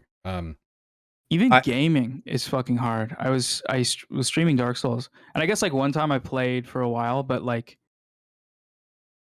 that shit is tiring actually. So it is. Also, it's Dark Souls. Can be frustrating sometimes. Right. I understand where a lot of the arguments against me come from, but I feel like it's the staircase, right? You build one after another, and I'm at a point right now where, while I enjoy talking to you sincerely on stream and just casually in DMs, a ton of people online are never going to believe a fucking word out of my mouth. I am incapable of reaching a large portion of people who dislike me. In this respect, actually, the far right is more amenable to me than the far left, because the far left will ignore me as a categorical rule, whereas the far right will sometimes enjoy my content as I debate people they agree with. The far left, the people who dislike me, they don't come and watch the Professor Flowers debate. They hear other people talk about it, and then they form their assumptions based off those tweets. The far right will watch me debate their Nazis, and I can reach them that way. So there's this increasingly large group of people who I will never be able to reach on the left, and I feel like so many of them are vulnerable because they have no fucking idea how bad it would be without, if not me, the things that allow me to exist. Trust me, the internet back during the Gamergate days is a space so unfathomably inhospitable to them that they cannot fathom it. So many of them. And it can happen again. And I think Xanderhall's right when he says this can happen again. In the presence of people like me, not me specifically, because I suck. You could find people who do a better job of what I do. Sure, go for it, But people like me are essential bulwarks that prevent the worst elements of the online right from taking over or popping the bubbles of those channels. Do you know why we live now in a space where people like FD Signifier or Professor Flowers can have their channels in an echo chamber or whatever? Even if they're not, they could if they wanted to. Because of you, Vaush. Because of you. That couldn't happen in 2014. Oh yeah, no. So I will like fully concede again another point that I wasn't around on the internet at that time, so I don't know how bad it was. I don't know how bad it got. I mean, I've seen enough like information to know it was like really bad. With million sub counts would find feminists with 10,000 sub channels and dox them. They would run email campaigns. They would lose their jobs. Everything right now has pillows taped to it. Everything right now is shrink wrapped and bubble wrapped. It is unimaginable. I'm a lightning rod for that antagonism. I get a ton of it. And as long as I'm around, I'm always going to be the easy target for the far right because I'll go on their shows. But it's really difficult to do that when every time I do this, I have to defend myself predominantly against people on the left who feel that I'm doing them a disservice by attracting the lightning. They think without me, the lightning wouldn't exist at all. It would just strike them. I'm the one who gets to go on those shows, their platforms. I do the debates, and they may not like what I do or say, but as long as I'm here, people pay attention to me. And there aren't, for example, channels running around looking for tiny left little channels with trans people who feel comfortable enough using neopronouns because we live in a space on YouTube where that's something people can do without having their life ruined, having their bubbles popped. This is something we need to preserve. And I resent a little bit that most of the antagonism that I get is from people who I'm doing this on behalf of. So, okay. I mean, I fully agree that all of what you said as a force online is important. But and again, I know you experience this shit constantly 24/7, but I still think that upholding that as something that is so not crucial, because I know that's not what you're saying. Like using that as a sort of retort to criticism from the left, and I know you get a lot of it, and I know it's not easy, but I don't see that as being valid. And I agree with like I don't see that as being valid only to criticism or what I do at a fundamental level. I'm not saying that this deflects against all criticism I get, only that I get a lot of criticism simply for doing the type of thing that I do. By being contentious, by engaging with the right. That's something that needs to happen. It's not a deflector for all criticism, but fundamentally, this is a necessary component of this space for the sake of everyone. I mean, yeah, again, like, I didn't make this clear, but I agree with that. I think, like, there are certain debate people, we could talk about Destiny, I guess, not really, I don't want to, but that are, like, have gone kind of off the rails in that regard, but in terms of people that are, yeah, I should have just did a fucking video about Destiny. Actually, no. I'm glad I made the video I did because I expressed the feelings that I had towards the situation, and you can disagree, and that's fine. But that was my experience of how things happen. But ultimately, like, in order to move forward from this with some sort of positive impact, I just want to maintain that, like, what you do is important, but now that we are in a place where these other spaces are being fostered online that are more diverse, that are more like you say, sort of inclusive and safer.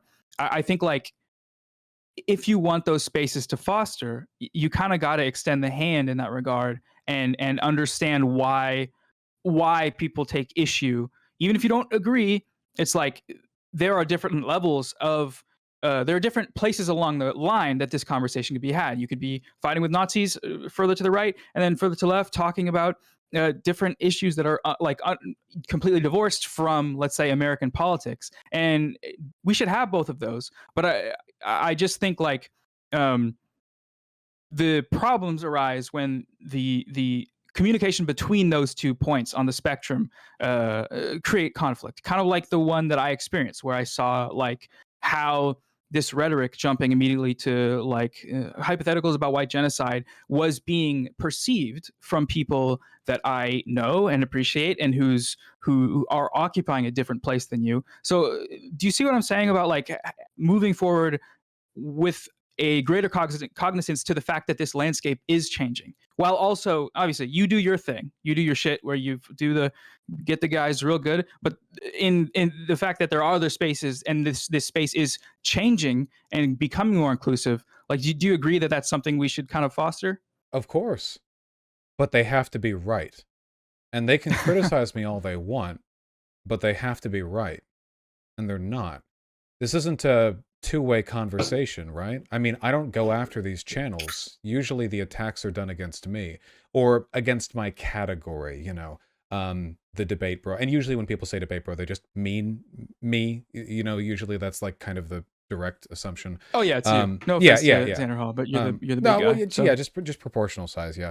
But those attacks, they come pretty unprompted. Do you have any idea how many times I've only learned a content creator existed because my people are telling me that they made a video criticizing me? God, I probably would lose count if I had them in front of me.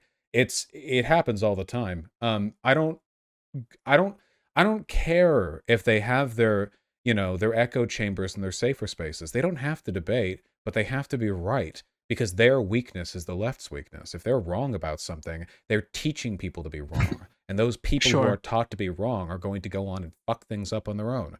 Yeah, I mean, I agree. Want to criticize me? Yeah? Oh, go ahead. Sorry. You finished what you're saying. I only want to say, if people have disagreements with me, they can always email me. They can always talk to me on stream. Hell, they could email me and not talk to me on stream. I understand the implications associated with being brought onto my platform in all directions. So my goal here isn't to say, oh, you disagree, come into the Thunderdome. Like, they can email me, but I do wish people would stop accusing me of not understanding why other people are mad. I understand, they're just wrong.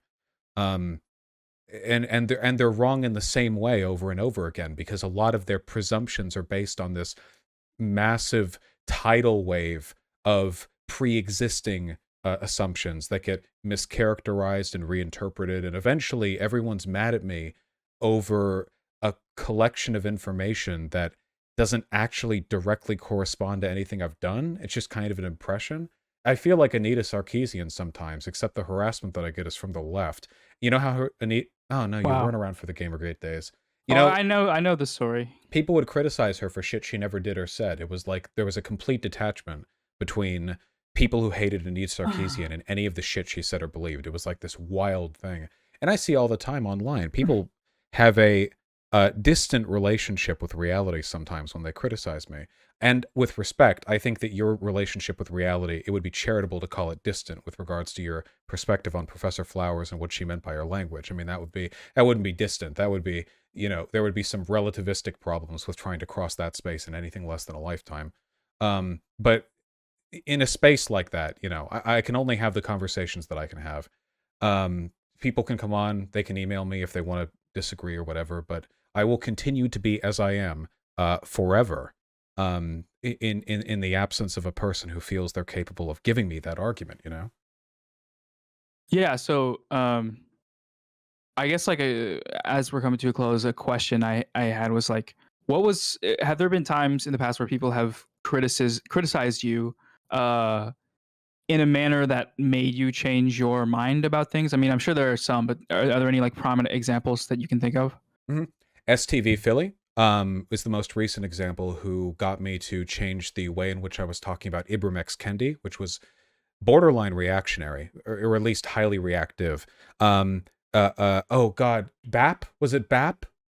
Chat? Help me. Wait, so what were you saying about Ibram X. Kendi? Or just like so I can BAM, understand the thank context. you. Ibram X. Kendi had a very smooth-brained take one time, which is a human thing. We all do that. But in a sort of performative debate bro-esque sense, I was tearing him apart as though everything that he said was really stupid, which was uncharitable. Normally, I give people leeway, especially when I only know about them from one take. But on the day that I was going over Ibram X. Kendi's thing, I was very condescending about it, which was just not warranted. So I think that was a fair criticism. I've gotten fair criticism from BAM before, which was a really good conversation that I was quite fond of, which I think reframed my perspective on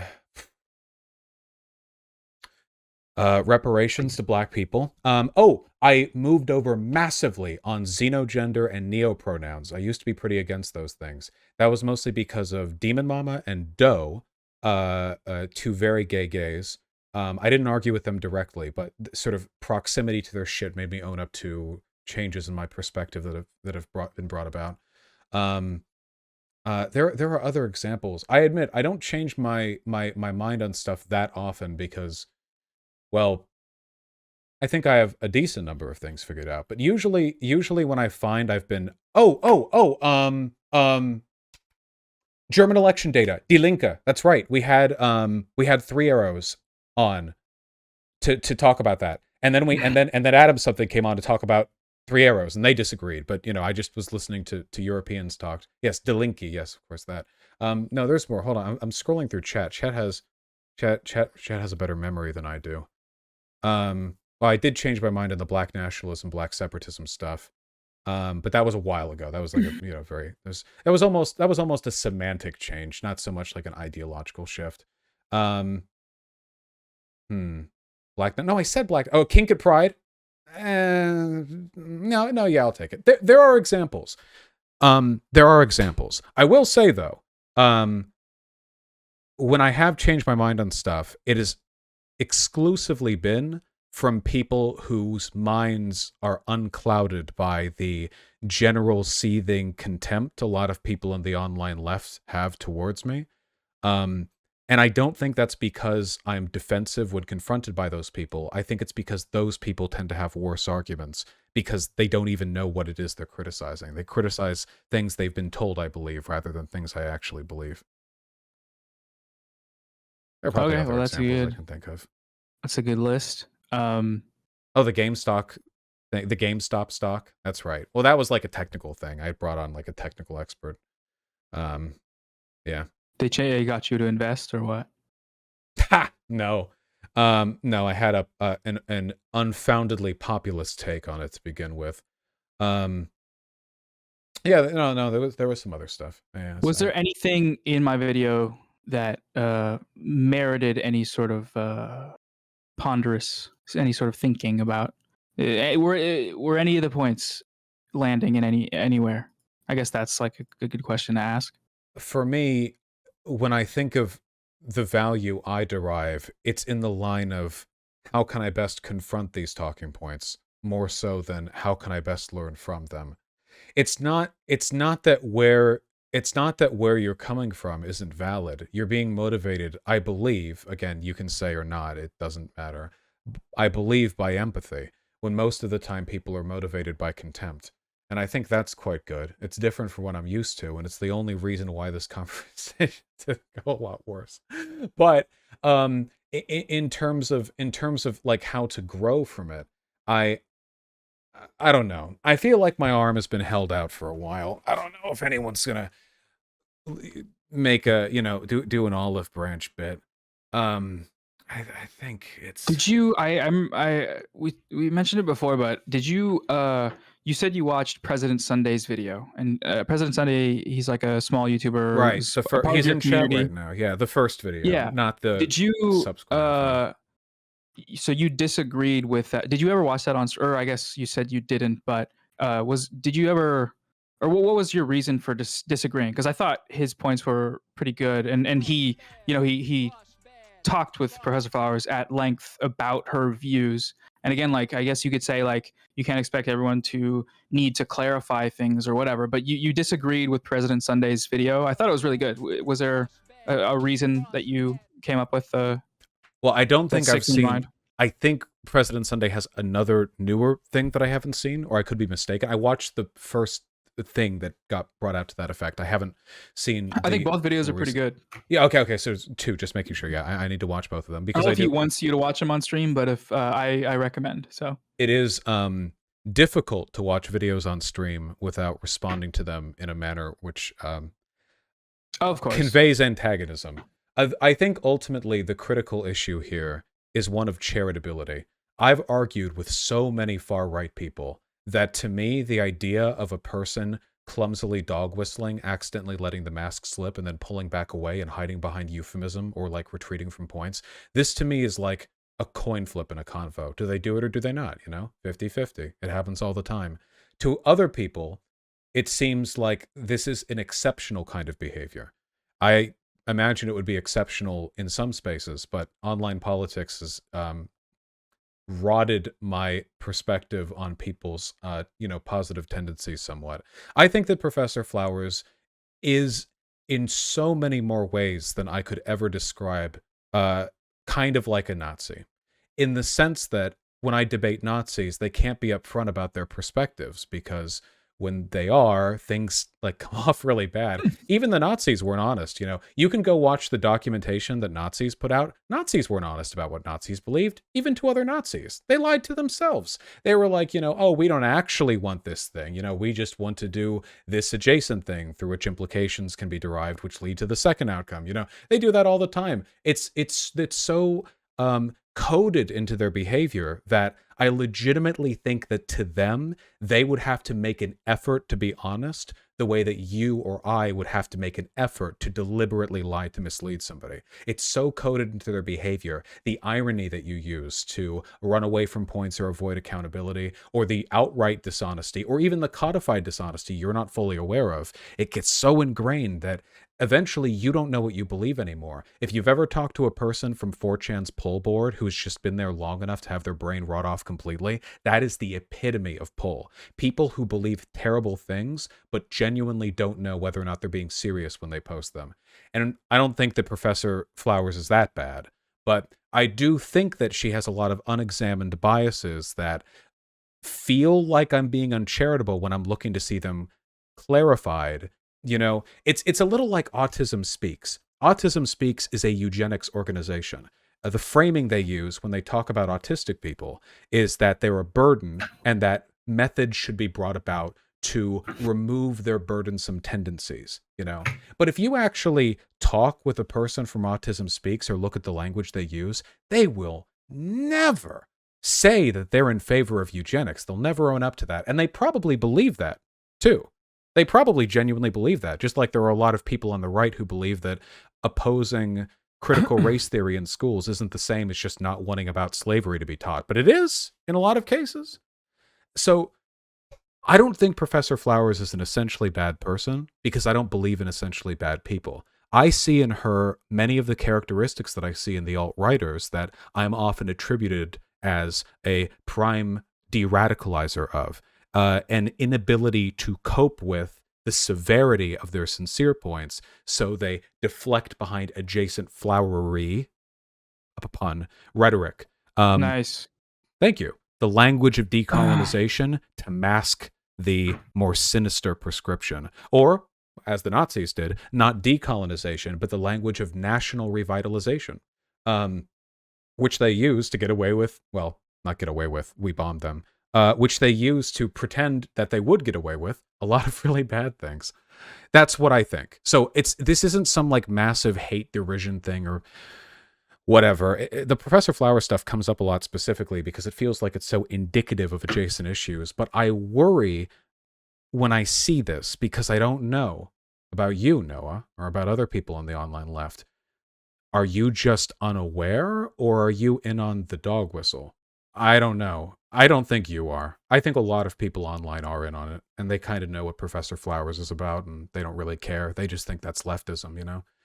And I guess I just hope that doesn't become representative of the online left broadly. I don't think it will. I think it's a very vocal minority that is supported by people who mostly dislike me, and that motivates a lot of their behavior, but, you know. Yeah, I mean, I fundamentally disagree with the characterization that has been made of her, given her videos, given her claims. I don't think that adds up. And so I think that is, I guess, the third option. It's not just that either you're down with the dog whistles or you're or you actually just don't know about like the history of this rhetoric. But I think like it's mischaracterized, and it's mischaracterized in a way that just it kind of ignores like the other side of the historical context of like what she talked about. And again, like we've already disagreed. I don't want to rehash it, of course. But I agree. Like I understand where you're coming from when you are perceiving people as attacking you in that regard unfairly. But again, like that's just fundamentally, I don't think we're gonna change on that point. But I thought President Sunday's video was really good. If you're in the chat, I recommend you go watch it. I value President Sunday's perspectives. He's a smart guy, even though I disagree with him sometimes. For sure. Yeah. I have two asks, if I may. No, you don't have to do anything that I ask of you. First is Milo Stewart put out a video some time ago discussing the harassment they got during Gamergate. It's a really interesting video, and it's a good way of, I think, fully contextualizing how bad things have been. The harassment that I am now unique in receiving used to be just the flatline level of harassment that people would get if they were queer or feminists on the internet. Like now, like we have broken remarkable ground in that I am now exceptional in receiving death threats as opposed to just another leftist on YouTube. And Milo's video does a great job at putting that forward. Also, I would ask if you want, the video, if you didn't watch all of it, between myself and that indigenous activist, contains a great many critiques from the indigenous activist, who is, if I've done my math correctly, one tier higher on the woke scale than Professor Flowers. So for that reason, her criticisms of Flowers, I think, should be,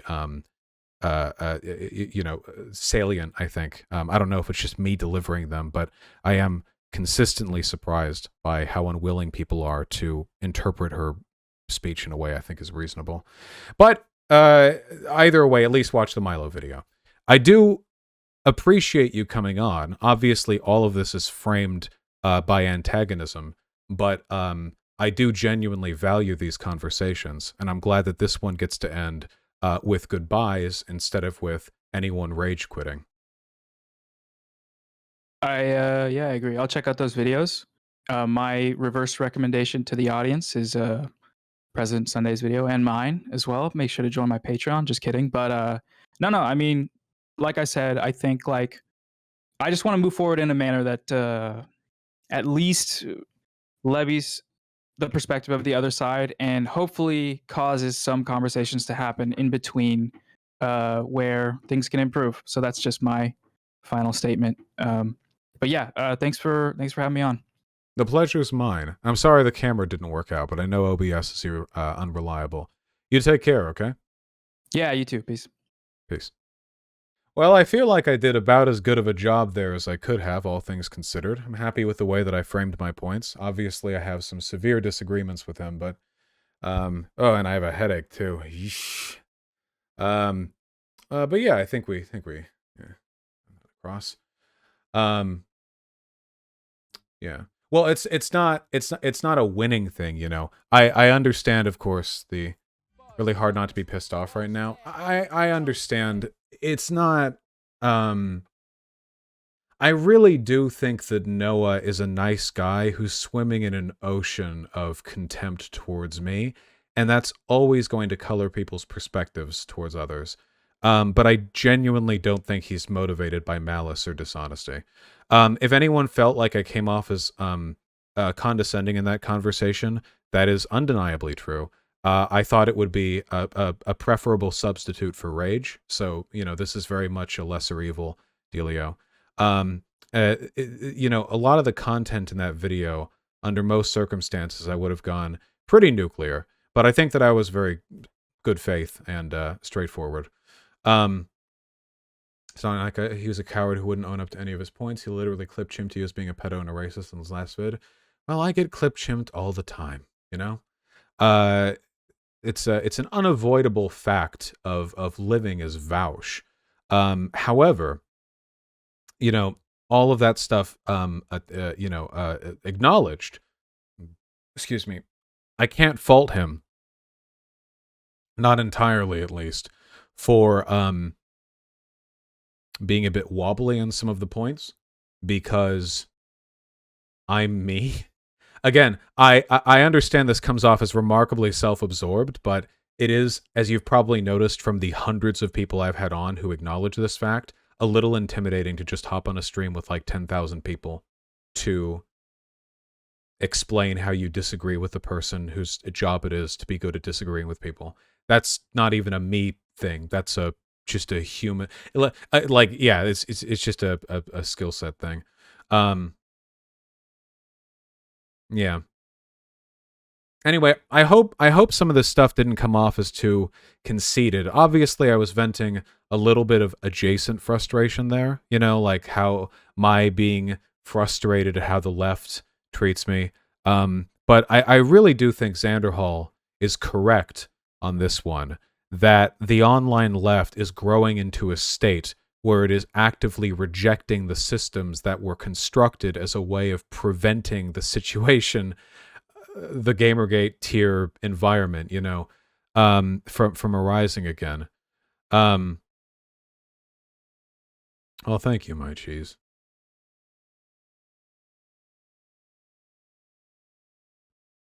Well, of course, President Sunday. Yes, the Milo video is very good. You doing the strongman makes good times thing was kind of eh. I think in this case, it's actually fairly applicable because we're not talking about civilizational downfall. We're just talking about, like, online YouTube stuff.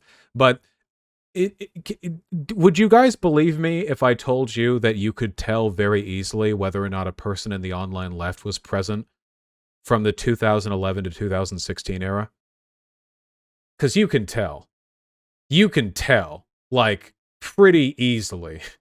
You can fucking tell.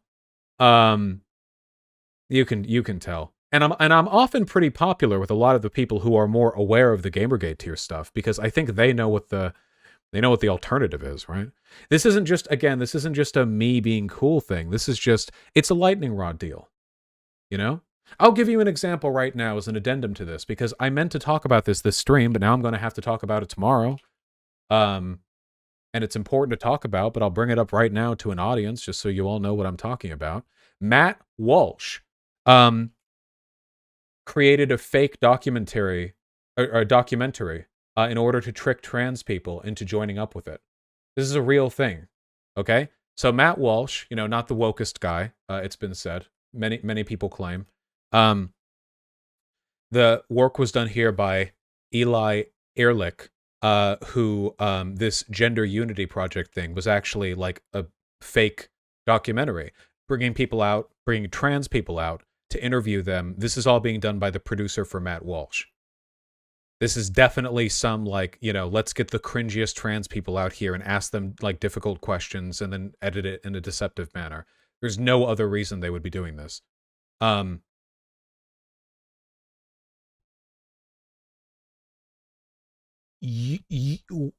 need to be the person who they go after. You understand? I need to be the rock. That's the point. That's the whole point, okay? When they bring people on Dr. Phil to argue with Matt Walsh, you need the rock. You need Dwayne Johnson, okay? When you have college students who are attending a Ben Shapiro speech, you need the rock. The right has rock. Do you think every person in the conservative right is capable of contentious engagement to defend their points? No. What are you, joking? Absolutely not. Jesus. But they have people who can do that, and they absorb the fire. They're the lightning rod. You need the lightning rods.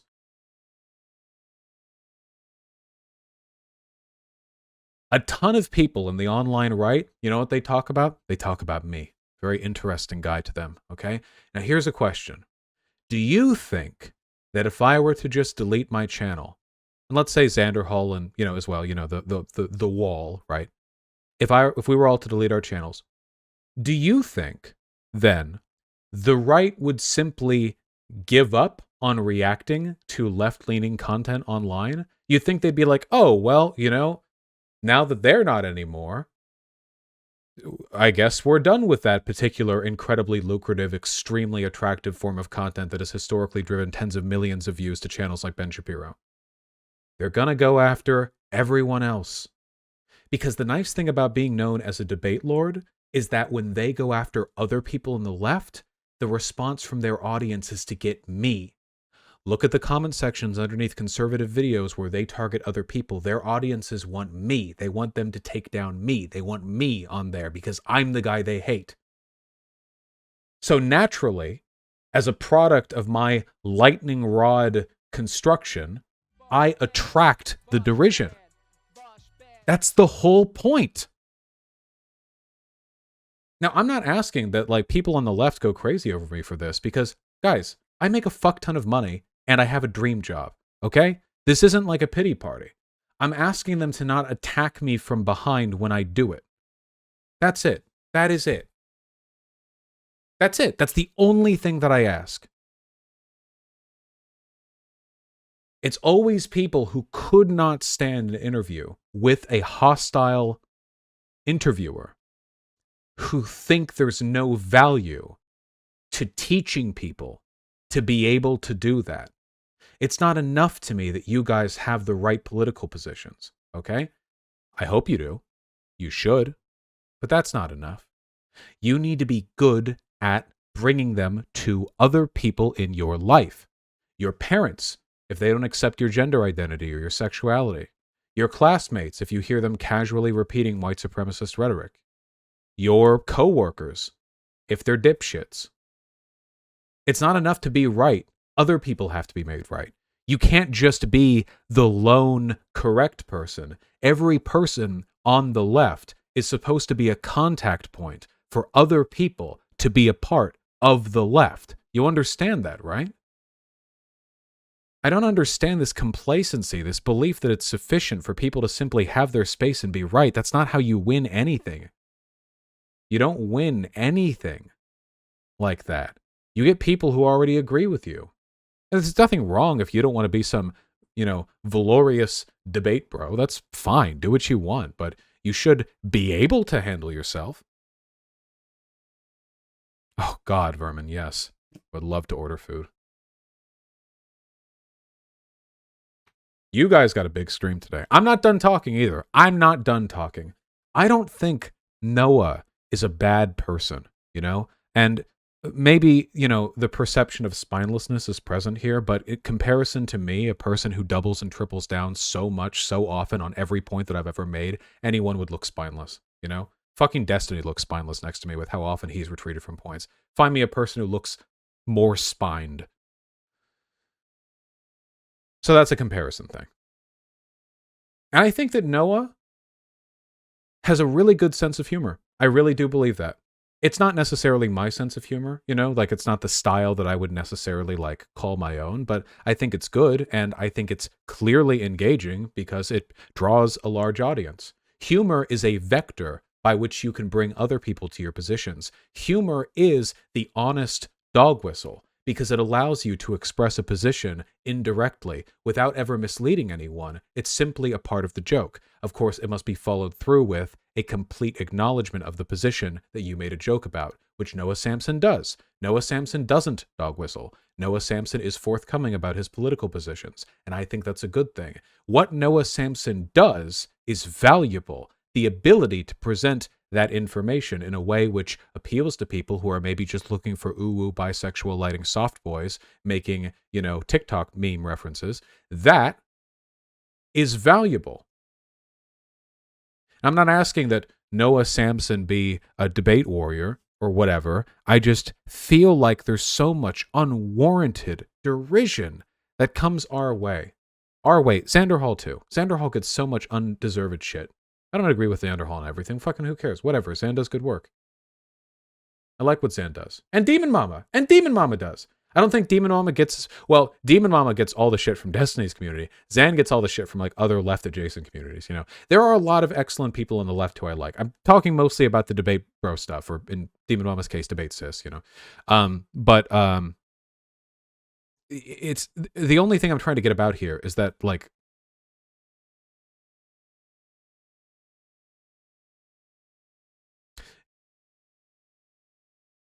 diversity of tactics is a principle you have to make sacrifices for. I cannot, in human language, express the sheer contempt I feel for so many people on the left. I despise you. I really do. How could I not with all the hate that I've gotten? But I get up every morning, I sit down here, and I don't tear apart the frameworks that allow for people with different methods of conveying their opinion because I'm mad over it. If I dislike people, I attack those people for the positions that I dislike them over or for the behavior they've exhibited. I don't attack video essayists. If you dislike me, you know, that's fine. That's fine. Seriously, millions of people do. Maybe millions, actually, with my search numbers. Yeah, maybe. A lot of people, at the very least. That's fine. You're in a large crowd. Go for it. More people dislike me than like me, of people who are aware of me. Trillions. Quadrillions. So many haters. But I promise you, the people who dislike me, the feelings they have towards me are a tiny, just an infinitesimally small fraction of the seething hatred that I feel for the online left as a broad institution. You're spread out across so many hundreds of thousands of people. I'm one guy. And it's all in here. You've no fucking idea the extent of my contempt. You could not fucking fathom it, okay? But that contempt does not justify an attack against the categorical methods, mediums associated with people I don't like. You think I like video essayists as a category? I like video essays. Video essayists as a group are smarmy, condescending, pseudo-intellectual fucks who will lose any direct conversational disagreement because they don't have a script in front of them and 6 months to edit a video or then they get monthly Patreon payments through, okay? Don't get me wrong, I like some video essayists, you know. Obviously, we're all contra simps here. Don't get me wrong, you know. we're not backing off the contra simpage here. No, there are plenty of video essayists that I like, but there are problems with the group. But I don't go out there tweeting about how video essayists are ruining the left. But I have to deal with it. Jesus. No, yes. There were guys, seriously, I play Final Fantasy 14 off stream, and I literally just listen to video essays the entire time. Okay, yes, I like video essays. This doesn't detract from the broader patterns that I'm complaining about here. God, my head hurts. But after I debated Tim Pool, after I debated Charlie Kirk on Tim Pool's platform, there we go. That hurts. After I had that debate, you know, I came away from that debate feeling pretty good. Because I rocked the house.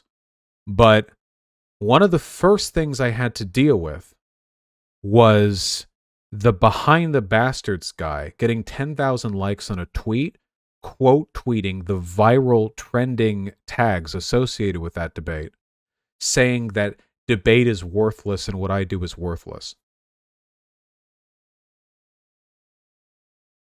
Robert Evans, that's right. Like, why? Can anyone find that tweet? Like, why? If I bombed, then sure, but he didn't watch it. Guarantee you he didn't watch it. He just saw the trending tweets and he was like, nah, you know? He didn't watch it.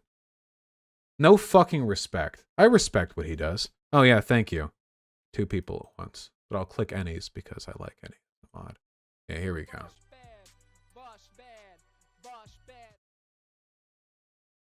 See? There we go. There's me on the thing. 9,000 likes. Debating the far right is dumb. Debate is useless as a method for discovering truth. I won awards in it as a kid to teach you how to bulldoze people. Then fucking debate me, Robert, okay? We'll test your credentials. I've never won an award, and still somehow I feel like I'm overqualified. It teaches you how to bulldoze people with words, how to force your point through with trickery. That's why grifters love it. He tweeted some more, too. He said that he has an exception for debaters that he doesn't like. He likes Sam Cedar. Okay, dude. Just say you don't like me. I know it's me. How many debate people are there on the left exactly? When people say debate bros and then they talk about me, like there are like 5 people you know who do debates and I'm larger than all of them put together. Like you're just talk about me. Don't attack the medium. The medium is valuable. If you hate me, then fucking do that. Or Destiny. They can be attacking Destiny as well. That's true. He's growing farther from the left every progressive day, but you know, it's whatever. That was the first thing that I saw afterwards. Now, again, given the size of my platform, one guy on Twitter getting a lot of likes on a tweet criticizing me isn't going to like ruin my day, and it didn't. You know, I was fine. I bought a bunch of junk food afterwards because, like, I'm not going to eat real food after debating Charlie Kirk. You fucking kidding me? I'm going to eat Reese's peanut butter cups. Get out of here. You know, and I had a good time, and I reviewed people's clips, and it's like, oh, I felt I did well here. Oh, I could have done better here. You know, I look over it. I try to improve my craft. But I will never be given a fucking ounce of credit from the people who dislike me. I can do no right in their eyes. I can't even be like, take Bad Empanada. Bad Empanada is a lunatic, but his video on Columbus is good. It is. It's very well researched. Extremely well researched. It's worth watching. The guy's a lunatic, though. But I can't get that. They can't be like, oh, I dislike Vaush, but, you know, the fact that he is apparently such a threat to the right that he occupies all the space in their brain and constantly, you know, gets like progressive positions out. I recently went on Michaela Peterson's podcast to talk about critical race theory next to James Lindsay. You know, I'm going to travel. We have travel coming up, Libertarian Party conventions, Politicon once COVID fucking ends. There's so much shit that I get to do, but I never get credit for it. They can never go, oh, okay, you know, maybe Vaush is like a shit. Maybe he's a piece of shit, whatever. This thing he did was good because I am so fucking dehumanized in the eyes of these people. I am so incapable categorically as a moral prior of doing anything right that it's not even about criticizing what I do. It's criticizing the fact that I'm here. If you want a consistent tendency to be identified in the behavior of people online who dislike me, that's it. They don't dislike things that I say. They don't dislike things that I do. They dislike the fact that I'm here. That's the only thing they say. It's never about changing my mind or disagreeing with a particular point. And it's never about educating people out of the points that I've taught them, because that would involve engaging with stuff that I've said. It's always this seething derision towards the fact that I continue to exist despite their hatred, which I always will. If anyone's reading this as some kind of, you know, defeated why I'm leaving the left thing, I'm going to be in the left until I die, motherfuckers. I'm never leaving this space. You'll never get rid of me. This is way too much fun. You think you can stop me? What do you think? I'm sure there are some people watching right now and they're like, oh, he seems so defeated. No, I just have a headache, okay? I have a headache and I've streamed for 4 hours longer than I expected to. Whatever. Jesus Christ. Well, you think the left as a concept, socialism, progressivism, is so paltry a thing that it should be avoided because what people online are mean to you? See that a lot too. Does anyone else feel like other people project when they talk about me like pushing people out of the left? Isn't it them threatening to leave the left if I'm what the left looks like? It's the feeling that I get, isn't it? You know? I'm not trying to push anyone out of the left. I critique points that I disagree with, and people are like, you know, the hand-wringing, oh, well, if this is what the left comes to look like. Bro, if you want to leave the left, that's on you, okay? Don't fucking put that on me. Leave the left. Jesus Christ. They project that on me too. They're like, Vaush is going to leave the... Yeah, well, no. No. What indication? Give me an indication. What have I done? Huh? I love this shit. I love it. I love this shit. You have no idea. You could never even begin. You have no idea how cool all of this is. The cost of service is the harassment, but it's worth it. I'd rather not get the harassment, but it's still worth it.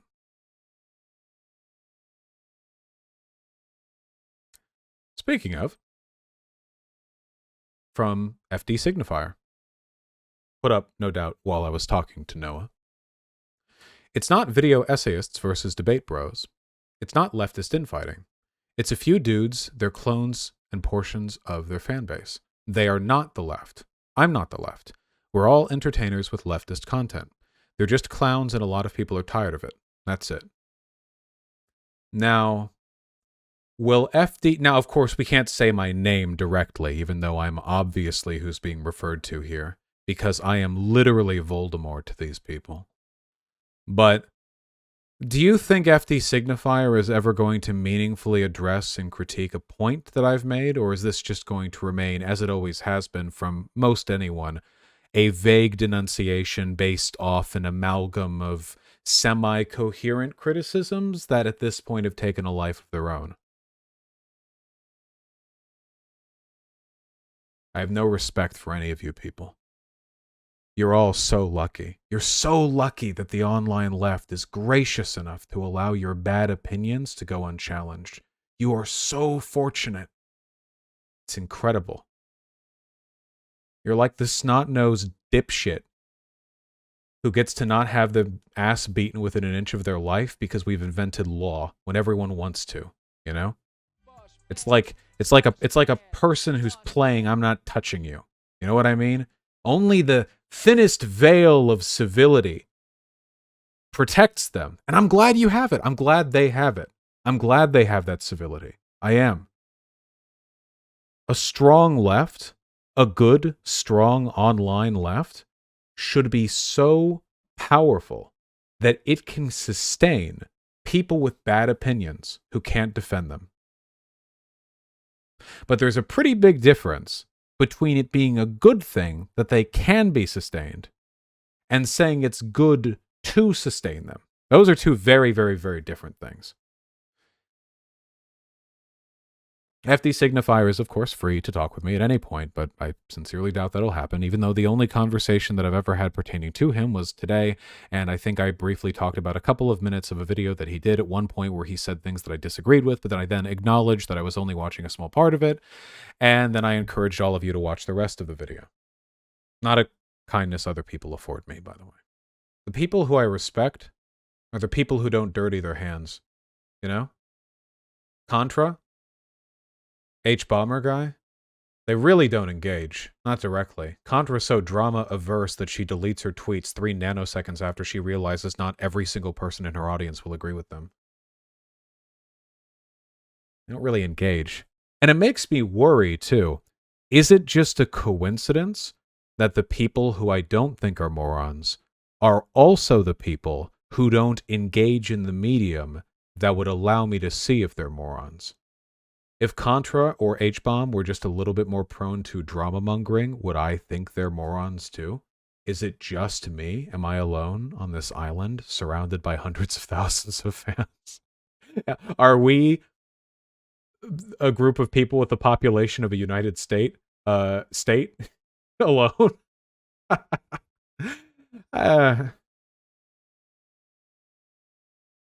Coconut Island is apparently the size of Minnesota. Yes, with how many people it's containing within it now. I do feel a little bit alone, though. A product of their unwillingness to engage in drama is that, not that I would ever expect to get it, by the way, but I can't expect, like, a clout bailout from larger figures. Sometimes that happens for other people, right? Like, I've done that to smaller creators when I felt like they were getting a bad rap and I get to swoop in and go like, oh, no. Remember with Doe?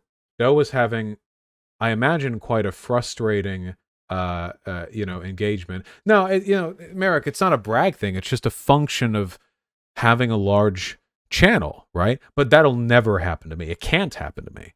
Obviously, I'm close enough to the top that the only few people larger than me in the online left space I know won't do it.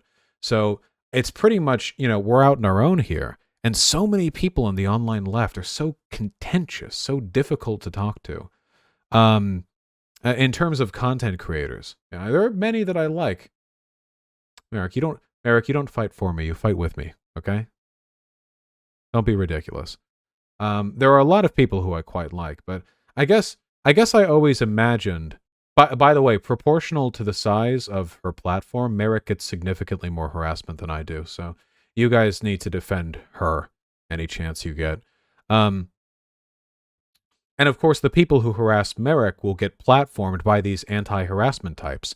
Apparently, Noah signal boosted a person who was incredibly harassing towards Merrick, and I know people who, people who are so contemptuously hateful that they're like borderline like post-docs leak nudes type shit, that nobody complains about them. They complain about, people like me, or I guess like Merrick for the crime of, well, Merrick did do 9/11, so I guess what I'm trying to get at is this, okay? This is what I'm trying to get at. I'm obviously at this point, I'm, just complaining, but whatever. These are my thoughts. They're authentic. You're getting the authenticity. A thing that bugs me is I have known for my entire life that I am not the easiest person to get along with, because in person, I'm pretty similar to how I am online. I'm opinionated and loud, and that's fine. That's completely fine. That's not like oh, whoa, the world has abandoned me. That is a consequence of my personality, and I am fine with that.